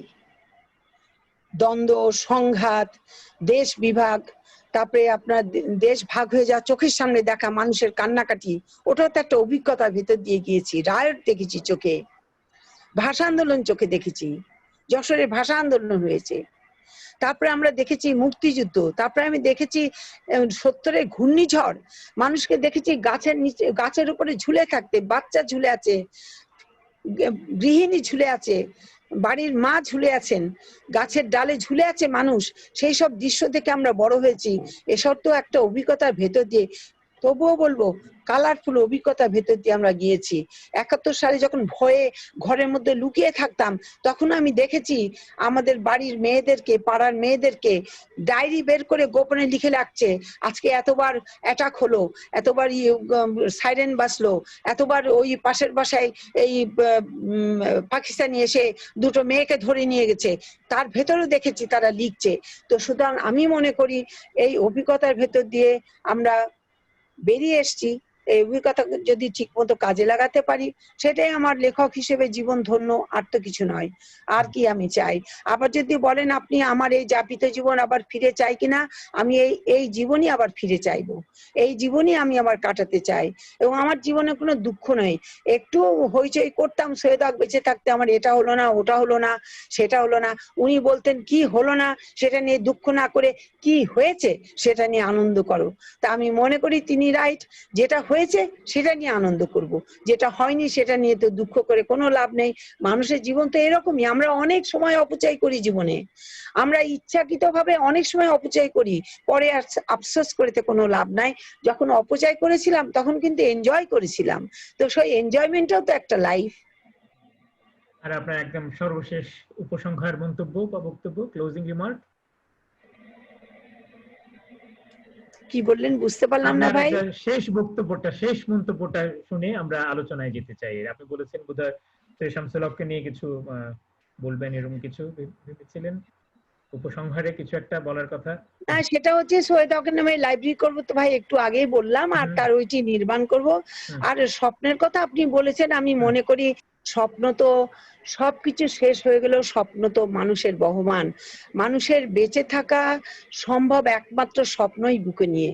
যদি মানুষের স্বপ্ন না থাকে তো মানুষও থাকে না, স্বপ্ন নেই তো মানুষও নেই। তো স্বপ্নকে আমাদের ধরে রাখতে হবে, স্বপ্ন আমাদের জীবনের চালিকা শক্তি। স্বপ্ন না থাকলে আমি সম্মুখে অগ্রসর হতে পারি না। আমি বলবো আমাদের জীবনের স্বপ্নকে ধরে রাখতে। যে স্বপ্ন আমি দেখেছি, কিছু দূর আমি হয়তো সেই স্বপ্নকে সফল করতে পারলাম, বেশিরভাগই পারলাম না, তাতে কিছু আসে যায় না, কিন্তু স্বপ্নকে যে বুকে ধরে রেখে বেঁচে থাকলাম পৃথিবীতে, এটাই সবচেয়ে বড় পাওয়া। অনেক ধন্যবাদ আপা আপনাকে, খুব চমৎকার ভাবে আমাদেরকে আলোকিত করলেন, সমৃদ্ধ করলেন আপনার অভিজ্ঞতা, আপনার অনুভূতি, আপনার উপলব্ধির মাধ্যমে।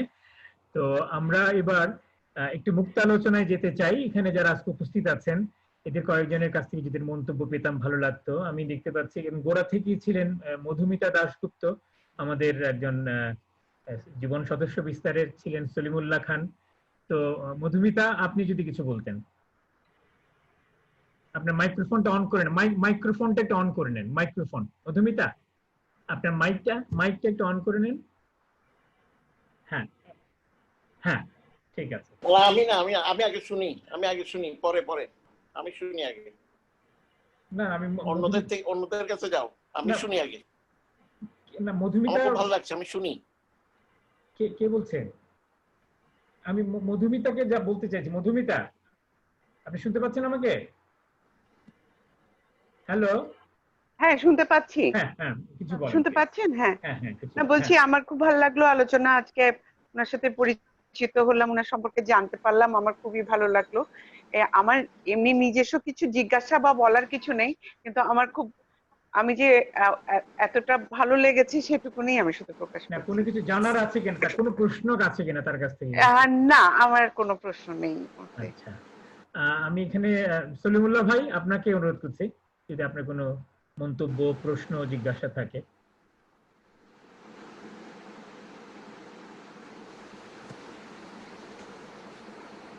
সলিমুল্লাহ ভাই,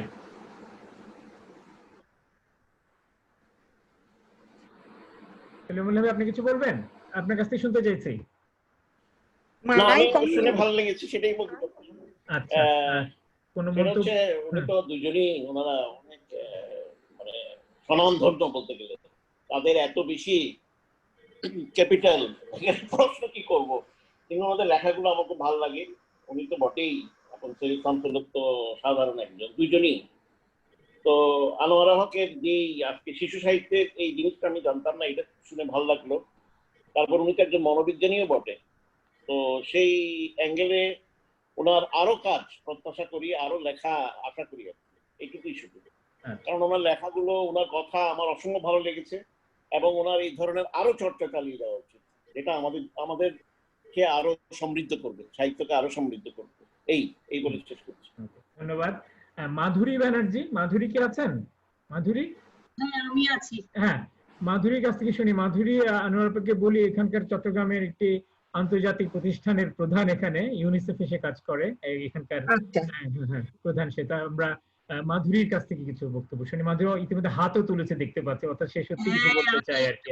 ধন্যবাদ আলম ভাই, এবং প্রথমে আমি কৃতজ্ঞতা জানাচ্ছি এবং অভিনন্দন জানাচ্ছি ম্যাডামকে এত সুন্দর বক্তব্যের জন্য। খুবই রিসোর্সফুল বক্তব্য রেখেছেন। আমি খুবই এক্সাইটেড, কারণ আমি যে বিষয়টা নিয়ে কাজ করি, শিশু এবং মহিলাদেরকে নিয়ে অনেকগুলো কাজের একটি কাজ হচ্ছে শিশুদের মানসিক স্বাস্থ্য এবং শিশুদের সুরক্ষা নিয়ে। ম্যাডাম, আমি সাহিত্য নিয়ে আলোচনা, আমি ওই সাহিত্যের মধ্যে ঠিক যাচ্ছি না। একটি জিনিস আমার খুব নজর কেড়েছে, আপনি খুব সুন্দর করে বলেছেন যে মানসিক স্বাস্থ্যের ব্যাপারটা আপনি দেখেন, এবং আপনি বলেছেন যে আপনার ম্যাক্সিমাম রুগী হচ্ছে মহিলা। আমরা যেটা দেখছি রিসেন্টলি, বিশেষ করে আমাদের প্যান্ডেমিক শুরু হওয়ার পরে, প্রায় ভায়োলেন্স শিশুদের প্রতি, শিশু এবং মহিলাদের প্রতি সহিংসতা বেড়ে গেছে অনেক মেনিফোল্ড। মানে আমি বলবো যে প্রায় 30% মতন বেড়ে গেছে। রিসেন্টলি একটা স্টাডি হয়েছে, সেখানে দেখা গেছে ওভারঅল আমাদের যা ভায়োলেন্সের যা ছিল মানে আমাদের সমাজে, তার থেকে প্রায় 30% মতন বেড়ে গেছে। এবং একটি স্পেসিফিক একটি স্টাডিতে দেখা গেছে যে প্রায় 50% মতন আমাদের যে কিশোর কিশোরীরা আছে, ওনারা রিপোর্ট করেছে যে তারা এনজাইটি এবং ডিপ্রেশনে ভুগছে।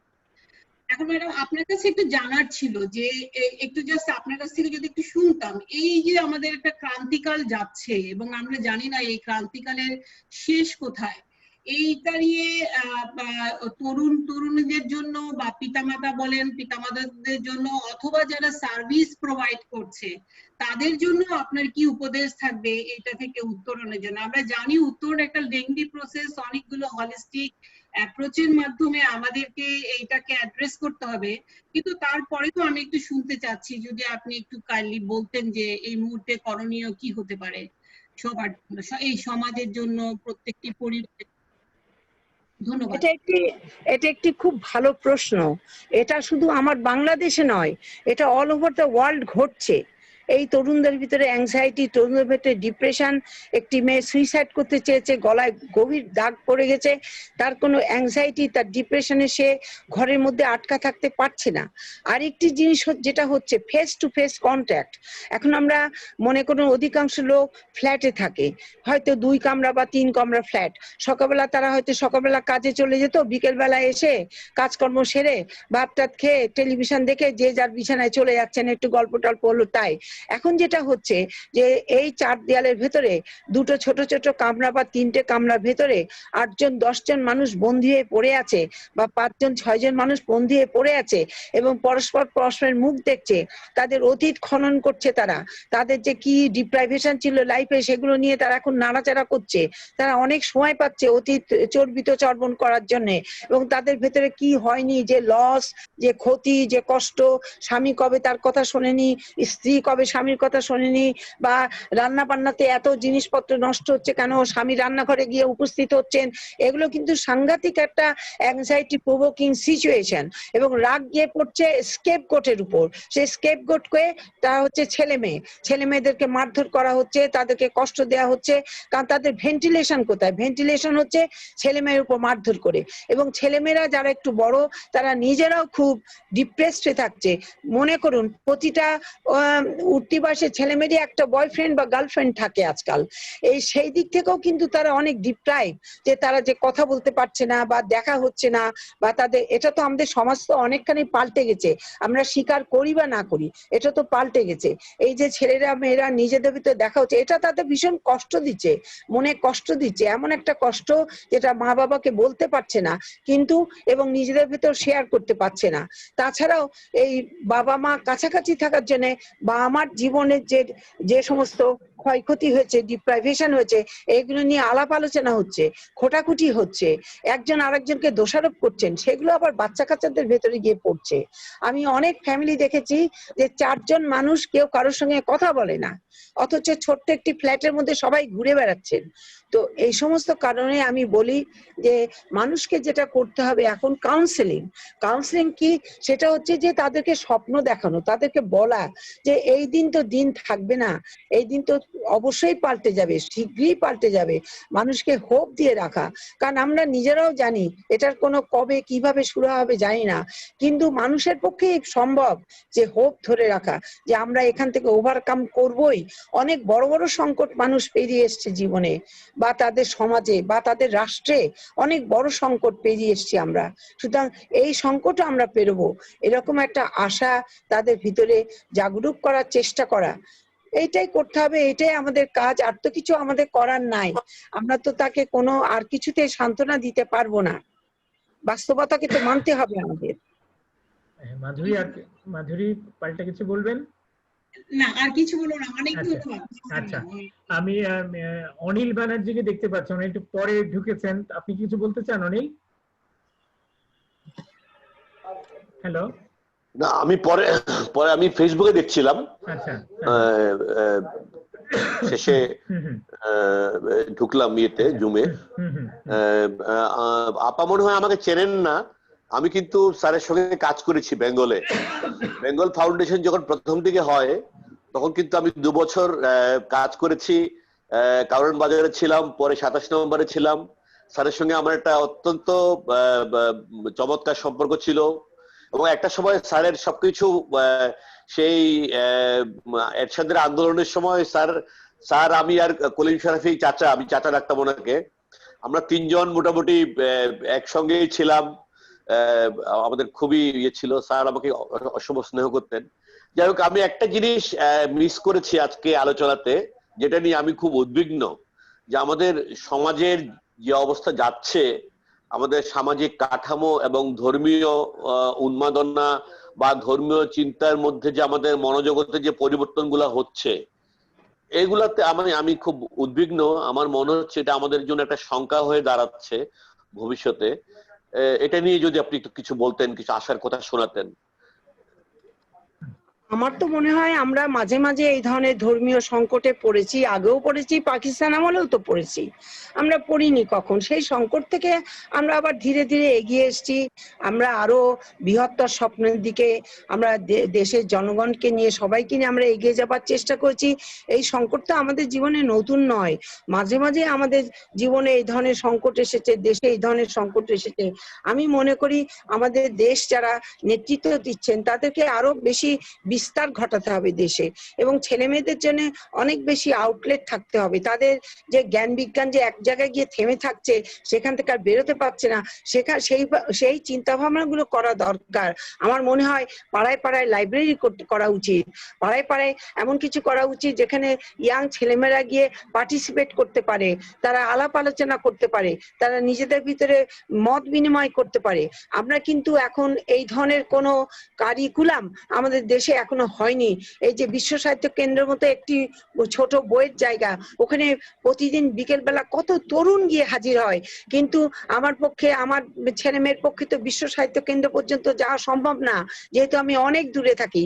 সেই জন্য যদি প্রতিটি পাড়ায় এই বিশ্ব সাহিত্য কেন্দ্রের মতো এই ধরনের মানে মানুষের মুক্ত বুদ্ধির চর্চার কোনো প্রসেস থাকতো, তাহলে পরে আমার মনে হয় আমরা অনেকখানি এই বিপদ অতিক্রম করতে পারতাম। বিশ্ব সাহিত্য কেন্দ্রে যে ছেলেটি 10 বছর বয়সে গিয়েছে, সেই ছেলেটির বয়স এখন 40। সেই ছেলেটি আমাকে বলেছে বিশ্ব সাহিত্য কেন্দ্রে গিয়ে সেই জীবনকে অন্যভাবে দেখার চেষ্টা করেছে, মানুষকে অন্যভাবে দেখার চেষ্টা করেছে, ধর্মকে অন্যভাবে দেখার চেষ্টা করেছে। তো মানুষের যে মুক্ত বুদ্ধির যে স্ফুরণ, সেটা ঘটাবে কে? সমাজই তো ঘটাবে। তো সমাজে সেই ধরনের প্রক্রিয়া থাকতে হবে। আমরা শুধু মুখে বললে হয় না, আমাদের কারিকুলামের ভেতরে সেটা থাকতে হবে, যে আমাদের এই ধরনের সংগঠন গড়ে তোলা খুব দরকার, বিশেষ প্রয়োজন। না আপা, আমি যেটা মনে করি যে আমাদের স্বাধীনতা তো 50 বছর হতে চললো, আমাদের দেশটা শুরু হয়েছিল ধর্মনিরপেক্ষতার একটা প্রতিশ্রুতি দিয়ে, যাতে আমরা ধর্মনিরপেক্ষ সমাজ করব। সেই সমাজ আমরা গড়তেই পারলাম না, বরং যেন একটা ধর্মীয় ভাবে রক্ষণশীল সমাজ হয়ে উঠছে ক্রমাগত। তো আমরা কিভাবে সেই ধর্মনিরপেক্ষ সমাজের পথে এগোতে পারি? তাহলে বলতে হবে বাঙালি মুসলমান ততখানি অ্যাডভান্স ছিল কিনা ধর্ম নিরপেক্ষতা নিয়ে। আমরা বাঙালি মুসলমান, আমরা কোথা থেকে বাঙালি মুসলমান হয়েছি সেটাও ভাবতে হবে, আমাদের রুটস কোথায় ছিল, এবং সেখান থেকে আমরা বেরিয়ে এসেছি আমরা বাঙালি মুসলমান। আমরা ধর্ম নিরপেক্ষ যে কথাটা বলছেন সেটা নিয়ে আমরা মানসিকভাবে, শারীরিকভাবে, সামাজিকভাবে, পারিবারিকভাবে প্রস্তুত ছিলাম কিনা, এই প্রশ্নটা অটোমেটিক আসবে। তো আমাকে প্রস্তুত হতে হবে। আমি তো অবাক হয়ে যাই যে আমাদের বঙ্গবন্ধু কৃষক, শ্রমিক, মেহনতি মানুষকে নিয়ে যেটা এত বিরাট একটা রাষ্ট্র করে ফেললেন হাজার বছরের, যেটা হয় নাই, এটা তিনি তো একটা মিরাকল ঘটিয়েছেন। তিনি যদি বেঁচে থাকতেন তাহলে ধর্ম নিরপেক্ষতাও তিনি এস্টাবলিশ করেই যেতে পারতেন, কিন্তু আমাদের তো সেই সৌভাগ্য হয় নাই। আমরা বাঙালি মুসলমান, আমাদের অনেক ধরনের অন্ধকার দিক আছে, সেই অন্ধকার দিকগুলোকে আলোকপাত করতে হবে, সেখান থেকে আমাদের বেরিয়ে আসার দরকার। মানুষকে মানুষ হিসেবে দেখতে হবে। মুক্তিযুদ্ধের সময় আমি তো দেখেছি মানুষকে মানুষ কিভাবে রক্ষা করেছে, কিভাবে ভালোবেসেছে। আমি তো গ্রামের মানুষকে দেখেছি নিজে না খেয়ে আমাদেরকে খেতে দিয়েছে। তো সুতরাং আমাদের মানুষের ভেতরে সব গুণাবলী আছে, সেই গুণাবলীকে আমি এক্সপ্লোর করতে পারছি কিনা, সেগুলোকে আমি স্ফুরণ ঘটাতে পারছি কিনা, এইটা আমাকে দেখতে হবে। আমার এই বাঙালি মুসলমানের ভেতরে সবকিছুই আছে, ধর্ম নিরপেক্ষতাও আছে, কিন্তু সেটাকে আমার বের করে আনতে হবে, সাহায্য লাগবে তার জন্য। আমি যদি ছোটবেলা থেকে একটা ছোট্ট গণ্ডির মধ্যে থাকি আর একটা ছোট্ট ধর্মের ভেতরে থাকি, আমার মন মানসিকতা তো সেরকম উদার হবে না। কিভাবে উদার হবে? আমি তো ওইরকম বিরাট মনের মানুষ নই। আমাকে বিরাট করার দায়িত্ব সমাজের, পরিবারের, রাষ্ট্রের। অনেক আমি তো ধন্যবাদ। আচ্ছা, আমরা প্রায় শেষের দিকে। আমার এখানে মিশুক আছে, কো হোস্ট, যে আমাকে সহযোগিতা করেছে অনুষ্ঠানটা চালানোর জন্য। মিশুক, তোমার কি কোনো বক্তব্য আছে? মিশুক? না আলম ভাই, হ্যাঁ, আমার কোনো মন্তব্য নেই, আমি শুধু আজকে শুনেই গেলাম। আচ্ছা, ঠিক আছে। ভারী আলোচনা এবং খুবই ভালো লাগলো আজকে শুনতে। মিশুক আমাকে আমাদের ফেসবুক লাইভ থেকে কয়েকটা মন্তব্য এনে দিয়েছে, আমি সেগুলো একটু পড়ে আপনাকে শোনাচ্ছি। ফেসবুকে আমি ভয় পাই ভাই রে, না অনুরাধা, আমি ভয় পাই আপনাকে এই মন্তব্যগুলো শুধু ওই ভয়টা আমি ফেসবুক খুলি না। আচ্ছা, না, আমি মন্তব্যগুলো পড়ে শোনাচ্ছি, যদি আপনি কিছু বলতে চান। সাবেরা তাবাসসুম, যে কবি, লিখেছে, আনোয়ারা আপা এবং আলম ভাইয়ের জন্য অনেক শুভেচ্ছা। মেয়ে হয়েছে, বেশ করেছি, কবিতা গ্রন্থটি নিয়ে ছোট একটি লেখা লিখবার সৌভাগ্য হয়েছে আমার। আর ক্ষুব্ধ সংলাপ এক অভিনব চমক পাঠকদের জন্য। এমন চমৎকার ব্যক্তিত্ব, তার আলো তার সুরভি নিয়ে বিরাজ করুন, শুভকামনা রইল। অনেক ধন্যবাদ। আচ্ছা, খুব খুশি হলাম। চেনেন আপনি নিশ্চয়ই আর কি, তাদেরও একটা প্রতিষ্ঠান আছে কবিতার প্ল্যাটফর্ম নামে, তারা তিনজন মিলে চালায় আর কি, সাবেরা, তুমি আর শাহনাজ। আর রুকসানা কাজল, তিনিও একজন লেখক, খুব ভালো গল্প লেখেন। তিনি লিখেছেন, স্বচ্ছ একজন মানুষ, প্রিয়, লেখার কথায় খুব স্পষ্ট, জীবনের উনুনে জ্বালানি জেলে চলতে পারেন। শুভকামনা রইল আপা। ধন্যবাদ আলম ভাই। অনেক ধন্যবাদ। আনোয়ারা আলম, আপনার নামের সঙ্গে মিল আছে, আপনার মিতা, উনি চট্টগ্রামের, তিনি অর্থনীতির অধ্যাপনা করে অবসর নিয়েছেন সম্প্রতি, অনেক লেখালেখি করেন। আমি তার নাম শুনেছি। উনি মন্তব্য করেছেন, আপার লেখা যেন শানিত অস্ত্র। অনেক ধন্যবাদ আনোয়ারা। আচ্ছা, এই মাত্র সৈয়দ কামরুল হাসান খুব অনেকদিন ধরে লেখেন, ছোট গল্প লেখেন, কথা সাহিত্যিক। তার একটা মন্তব্য এসছে, হক সাহেব তার লেখাকে কোন ভাবে কতটুকু প্রভাবিত করেছে, অর্থাৎ আপনার লেখাকে। এমন কিছু কি বলবেন যে যা হক সাহেবের লেখায় আসেনি, ফলে তাকে কলম ধরতে হয়েছে? আমি দুঃখিত, ডিজিটাল গোলযোগে আমি জুমে যোগ দিতে পারলাম না। তার বক্তব্য চমৎকার, স্বপ্ন বাঁচিয়ে রাখার যে আহ্বান তিনি জানিয়েছেন, তার আবেদন চিরায়ত। এটা সৈয়দ কামরুল হাসান বলে। উনি জানতে চাচ্ছেন, সৈয়দ হক কিছু লেখেননি এমন কোন প্রসঙ্গ কি আপনি আপনার সাহিত্যে তুলে আনতে পেরেছেন কিনা, এনেছেন কিনা, বা তিনি আপনাকে কোনোভাবে প্রভাবিত করেছেন? আমার মনে হয় সৈয়দ হকের সাহিত্যিক যে ধারা সেটা এক লাইনে, আমার সাহিত্যের যে ধারা সেটা আর এক লাইনে। তিনিও নারীর কথা লিখেছেন, আমি হয়তো নারীর কথা একটু বেশি লিখেছি এই যা, কিন্তু তিনিও নারীর কথা লিখেছেন। তিনিও নারীর ভেতরে যে যুদ্ধ হচ্ছে, যুদ্ধ, কথা তিনি লিখেছেন, আরো স্পষ্ট করে লিখেছেন। আমি আমার মতো করে লিখেছি। আমি নারীদেরকে একটু বেশি প্রাধান্য দিয়েছি, এটা ঠিকই, যেহেতু আমি নিজেও অনেক কষ্ট করে বড় হয়েছি। তো সুতরাং আমি নারীদেরকে যেভাবে বোঝার চেষ্টা করেছি, সৈয়দ হকও করেছেন। তিনি তার মায়ের কথা লিখেছেন, তার 3 পয়সার জ্যোৎস্নায়, তার মাও অনেক সময় নিপীড়িত ছিলেন। তো এগুলো তো আমাদের জীবনে ঘটেই যাওয়ার ঘটনা, ঘটে গেছে। আমার বয়স যদি 80 বছর হয়, তাহলে এই 80 বছরে আমি কত কিছু দেখেছি জীবনে, সেটা লিখে শেষ করা যাবে না। যখন আমার বয়স মাত্রই 12 কি 13, একদিন জ্যোৎস্না রাতে একা একা দাঁড়িয়েছিলাম। আমি খুব একা থাকতাম, একা একা দাঁড়িয়েছিলাম আর আকাশের দিকে তাকিয়ে ভাবছিলাম আমি কতদিন বেঁচে থাকবো, কত কিছু দেখবো পৃথিবীর। তো সেটা দেখলাম, কত কিছুর মধ্যে অধিকাংশ সময় প্রাণ ভয়ে থাকলাম। এই রায়ট, এই মুক্তিযুদ্ধ, এই পালিয়ে থাকা, এই রাস্তাঘাটে মারামারি হচ্ছে, তো অনেক কিছু দেখলাম। তো আমার মনে হয় সেটা হলো যে জীবন যখন যেমন যেভাবে কাটিয়েছি খুবই ভালো। এবং সৈয়দ হকের মতো করে লিখেছেন, আমি আমার মতো করে লিখেছি। সৈয়দ হকের লেখা আমাকে প্রভাবিত করতে পারেনি এই কারণেই যে আমি তার সঙ্গে দেখা হওয়ার আগেই আমার নিজস্ব একটা লেখার স্টাইল গড়ে উঠেছিল। আমার বন্ধু বান্ধবরা বলতো 2-4 লাইন পড়লেই বোঝা যায় এটা তোর লেখা। তো সেটাই যদি হয়, তো তাহলে পরে সৈয়দ হকের সঙ্গে দেখা হওয়ার আগেই আমার লেখা গড়ে উঠেছিল একটা ধারায়। যদি সৈয়দ হকের পরে আমি লিখতে বসতাম, যদি সৈয়দ হককে জানার পরে, বিবাহের পরে আমি সাহিত্য করতাম, তাহলে আমার খবর ছিল, তাহলে আমি সৈয়দ হকের মতোই লেখার চেষ্টা করতাম। সেটা হয়নি, কারণ আমি আগে থেকে লিখি বলে। অনেক ধন্যবাদ। শেষ আরেকটা মন্তব্য এসছে, এটা একটু একটা স্পষ্টবাদী একটা কথা, তবু আমি আপনাকে বলতে চাই যদি আপনার কোনো মন্তব্য থাকে, বক্তব্য থাকে। নাইম উদ্দিন নামে একজন আমার পরিচিত, আমাদের ক্যাডেট কলেজের আমার অনুজ, ও লিখেছে আনোয়ারা সৈয়দ হক শুধু সৈয়দ হকের কথা বললেন, আর কারো নাম নিলেন না। অন্যান্য সাহিত্যিক তার জীবনে নেই? অন্যান্য সাহিত্যিক একেবারে আগা পাঁচতলা আছেন, তাদের লেখা নিয়ে আমি প্রভাবিত, তাদেরকে নিয়ে আমি মুগ্ধ, কিন্তু অতি কাছের লোকটির কথাই বারবার মনে আসে। কিন্তু আমার দেশের কোনো কবি সাহিত্যিক সৈয়দ হকের থেকে কোনো অংশে কম নয়। যার যার মতো লাইনের শেষে কাজ করে যাচ্ছেন, তাদের সবাইকে আমি প্রশংসা করি। হাসান আজিজুল হক ভাই যদি এই প্রোগ্রাম দেখেন, উনি মনে ক্ষোভ পাবেন, কিন্তু উনি জানেন ওনাকে আমি কতখানি অ্যাডোর করি, ওনার উপরে কতখানি লিখেছি। সুতরাং এসব কথা কি বলার নাই, যে আমার এই বয়সে কত কবি সাহিত্যিক দ্বারা আমি প্রভাবিত, তাদের প্রভাবেই তো আমি এত দূর গড়ে উঠেছি। সুতরাং এই সৈয়দ হকের কথা বললেও যা, না বললেও তাই। ঘরের মধ্যে একসঙ্গে সারা জীবন টেবিলে বসে খেয়েছি, অটোমেটিক চলে আসছে। তার মানে এই নয় যে আমার দেশের কোনো কবি সাহিত্যিক সৈয়দ হকের থেকে ন্যূনতম, বা তারা কোনো কষ্ট দুঃখের শিকার হন নাই। সবারই একই অবস্থা, কারণ সবাই একই সময় বেড়ে উঠেছেন, একই মুক্তিযুদ্ধ দেখেছেন, একই ভাষা আন্দোলন দেখেছেন, একই ঘূর্ণিঝড় দেখেছেন। সুতরাং কেউ কারোর থেকে কম নয়, সবাই নমস্য, সবাই ভালো লিখছেন, এবং তাদের প্রত্যেকের লেখা দ্বারা আমি প্রভাবিত। বিশেষ করে নারী লেখক, তাদের কথা তো বলার কোনো সময়ই পেলাম না।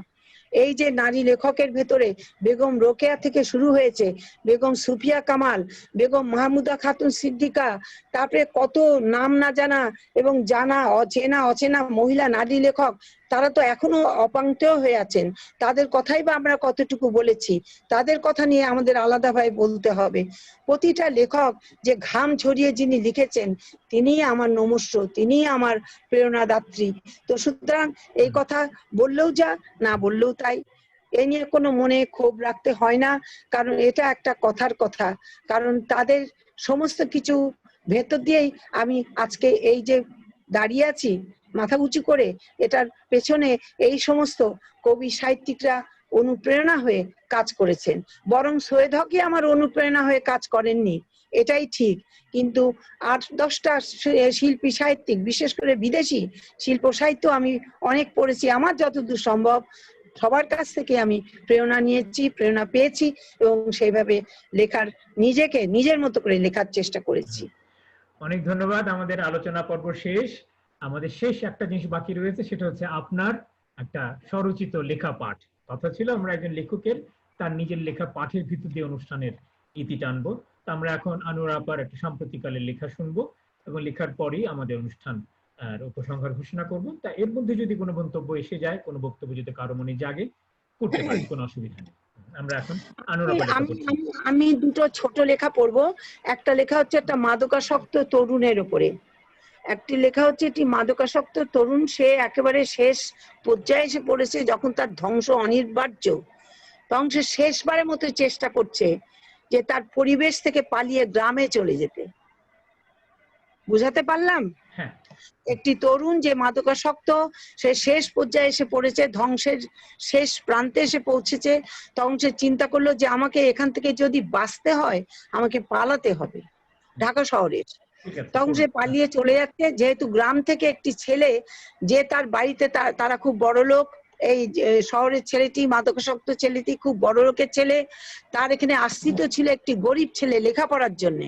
তো সেই ছেলেটি এখন বড় হয়েছে, ওকালতি করে, সে চিঠি পাঠিয়েছে গ্রাম থেকে, গ্রাম মানে গ্রাম্য শহর থেকে তাকে চিঠি ঠিক। পাঠিয়েছে ছেলেটিকে, ঠিক এই আছে। মাদকাসক্ত ছেলেটিকে। হুম, সেই চিঠি পেয়ে সেই ছেলেটি বাসে উঠেছে ভোরবেলা হুম, তার কাছে যাবে বলে সেই গ্রামে। ঠিক আচ্ছা, আছে, পড়েন। হুম, হুম, এটা শুধু পড়ি। হুম, সে বাসে উঠেছে, হুম, বশিরের চিঠি পেয়েছিল মিঠু কদিন আগে। বশির লিখেছিল, মিঠু ভাই, আমাকে মনে আছে? আমি বশির। আমি আমাদের স্থানীয় কলেজ থেকে ল পাশ করে বর্তমানে প্র্যাকটিস শুরু করেছি। আমার যিনি সিনিয়র, তার নাম অ্যাডভোকেট মুসলে উদ্দিন, এখানকার জজ কোর্টে প্র্যাকটিস করেন, খুব অভিজ্ঞ লোক। তিনি আমাকে স্নেহ করেন, আশা আছে তার সহায়তায় শিগগির আমি দাঁড়িয়ে যাব। আমি এখনো প্রতি সপ্তাহে আমার গ্রামের বাড়িতে যাই। আমার বাবা বৃদ্ধ হয়েছেন, কিন্তু এখনো অথর্ব হননি। তিনি এখনো হাল চাষ করেন, তবে নিজে আর নয়, লোকের সাহায্যে। আমার বোনটি এখন স্থানীয় স্কুলে পড়ে। মনে আছে মিঠু ভাই, সে অনেক আগে আপনি আর আমি কত কিছুর পরিকল্পনা ভাবতাম গ্রামে এসে সেসব করব বলে। মাছ ধরা, জঙ্গলে জঙ্গলে ঘোরা, নদীর উঁচু পাড় বেয়ে হেঁটে যাওয়া যত দূর চোখ যায়, নদীর পাড়ে পাড়ে মটর লতার ঝোপ, আঙুর লতার ঝোপ, মাকাল ফলের ঝোপ, পথে পথে যজ্ঞি ডুমুর, বনকলসি, শ্যামলতার ফুল ও পদ্ম সম্ভারের বুনো সৌন্দর্য দেখে মুগ্ধ হয়ে ফিরে এসে আবার হাল চাষ দেখা, মাটির রং দেখে, গঠন দেখে, স্তর দেখে মাটি চেনা ও আপনাকে চেনানো, আপনাকে অশোক, মাদার, কুরচি, কর্পূর, লুটকি, নাগকেশর, গামারি ইত্যাদি গাছ ও গাছের ফুল চেনানো মনে আছে? আর কিছুদিনের ভেতরে আমাদের বাড়ির রাস্তার লাগোয়া কুরচি গাছে ঝেপে ফুল আসবে, মহুয়া গাছটিও তখন দেখবার মতো হবে। আমাদের বাড়ির সামনের কালভার্টটি পেরুলে যে শিরীষ গাছগুলো সারসার দাঁড়িয়ে থাকে, তাদের শরীরও হলুদাভ রোমস সুগন্ধি ফুলে ছেয়ে যাবে। রাতের বেলা প্রন্দোষী দেবদারু হাওয়ায় উড়িয়ে দেবে তার উদাসী গলার গান। সপ্তকন্যা ছাতিম গাছের নিচে বসে আমাদের বাড়ির বুধি গাইটা জাবর কাটবে আপন মনে। মিঠু ভাই, কবিত্ব মনে হলে মাফ করে দেবেন, তবে আমার মনে হয় প্রকৃতি আমাদের মা, এবং সেই একমাত্র সান্ত্বনা দায়নি ধাত্রী এই অস্থির পৃথিবীর বুকে। আমি আপনার অজ্ঞাতে আপনাদের বাড়ি ছেড়ে একদিন চলে এসেছিলাম আপনার বাবার হুকুমে। সেই দিন আমি মনে মনে প্রতিজ্ঞা করেছিলাম, আমার সময় হলে আমি আপনাকে সাহায্য করব, টাকা পয়সা দিয়ে নয়, কারণ সে সাধ্য বা সাহস আমার নেই, কিন্তু সহমর্মিতা দিয়ে অবশ্যই। আপনাকে আমি বুঝতে পেরেছিলাম আমার তারুণ্য দিয়ে, আর তাই এতদিন বাদে আপনাকে লেখার জন্য বসেছি। আপনার ভেতরে একজন ঘুমন্ত খেলোয়াড় অচেতন হয়ে ঘুমিয়ে আছে মিঠু ভাই। আসলে আমাদের সকলের ভেতরেই একজন খেলোয়াড় ঘুমিয়ে থাকে সব সময়, আমরা তা টের পাইনি।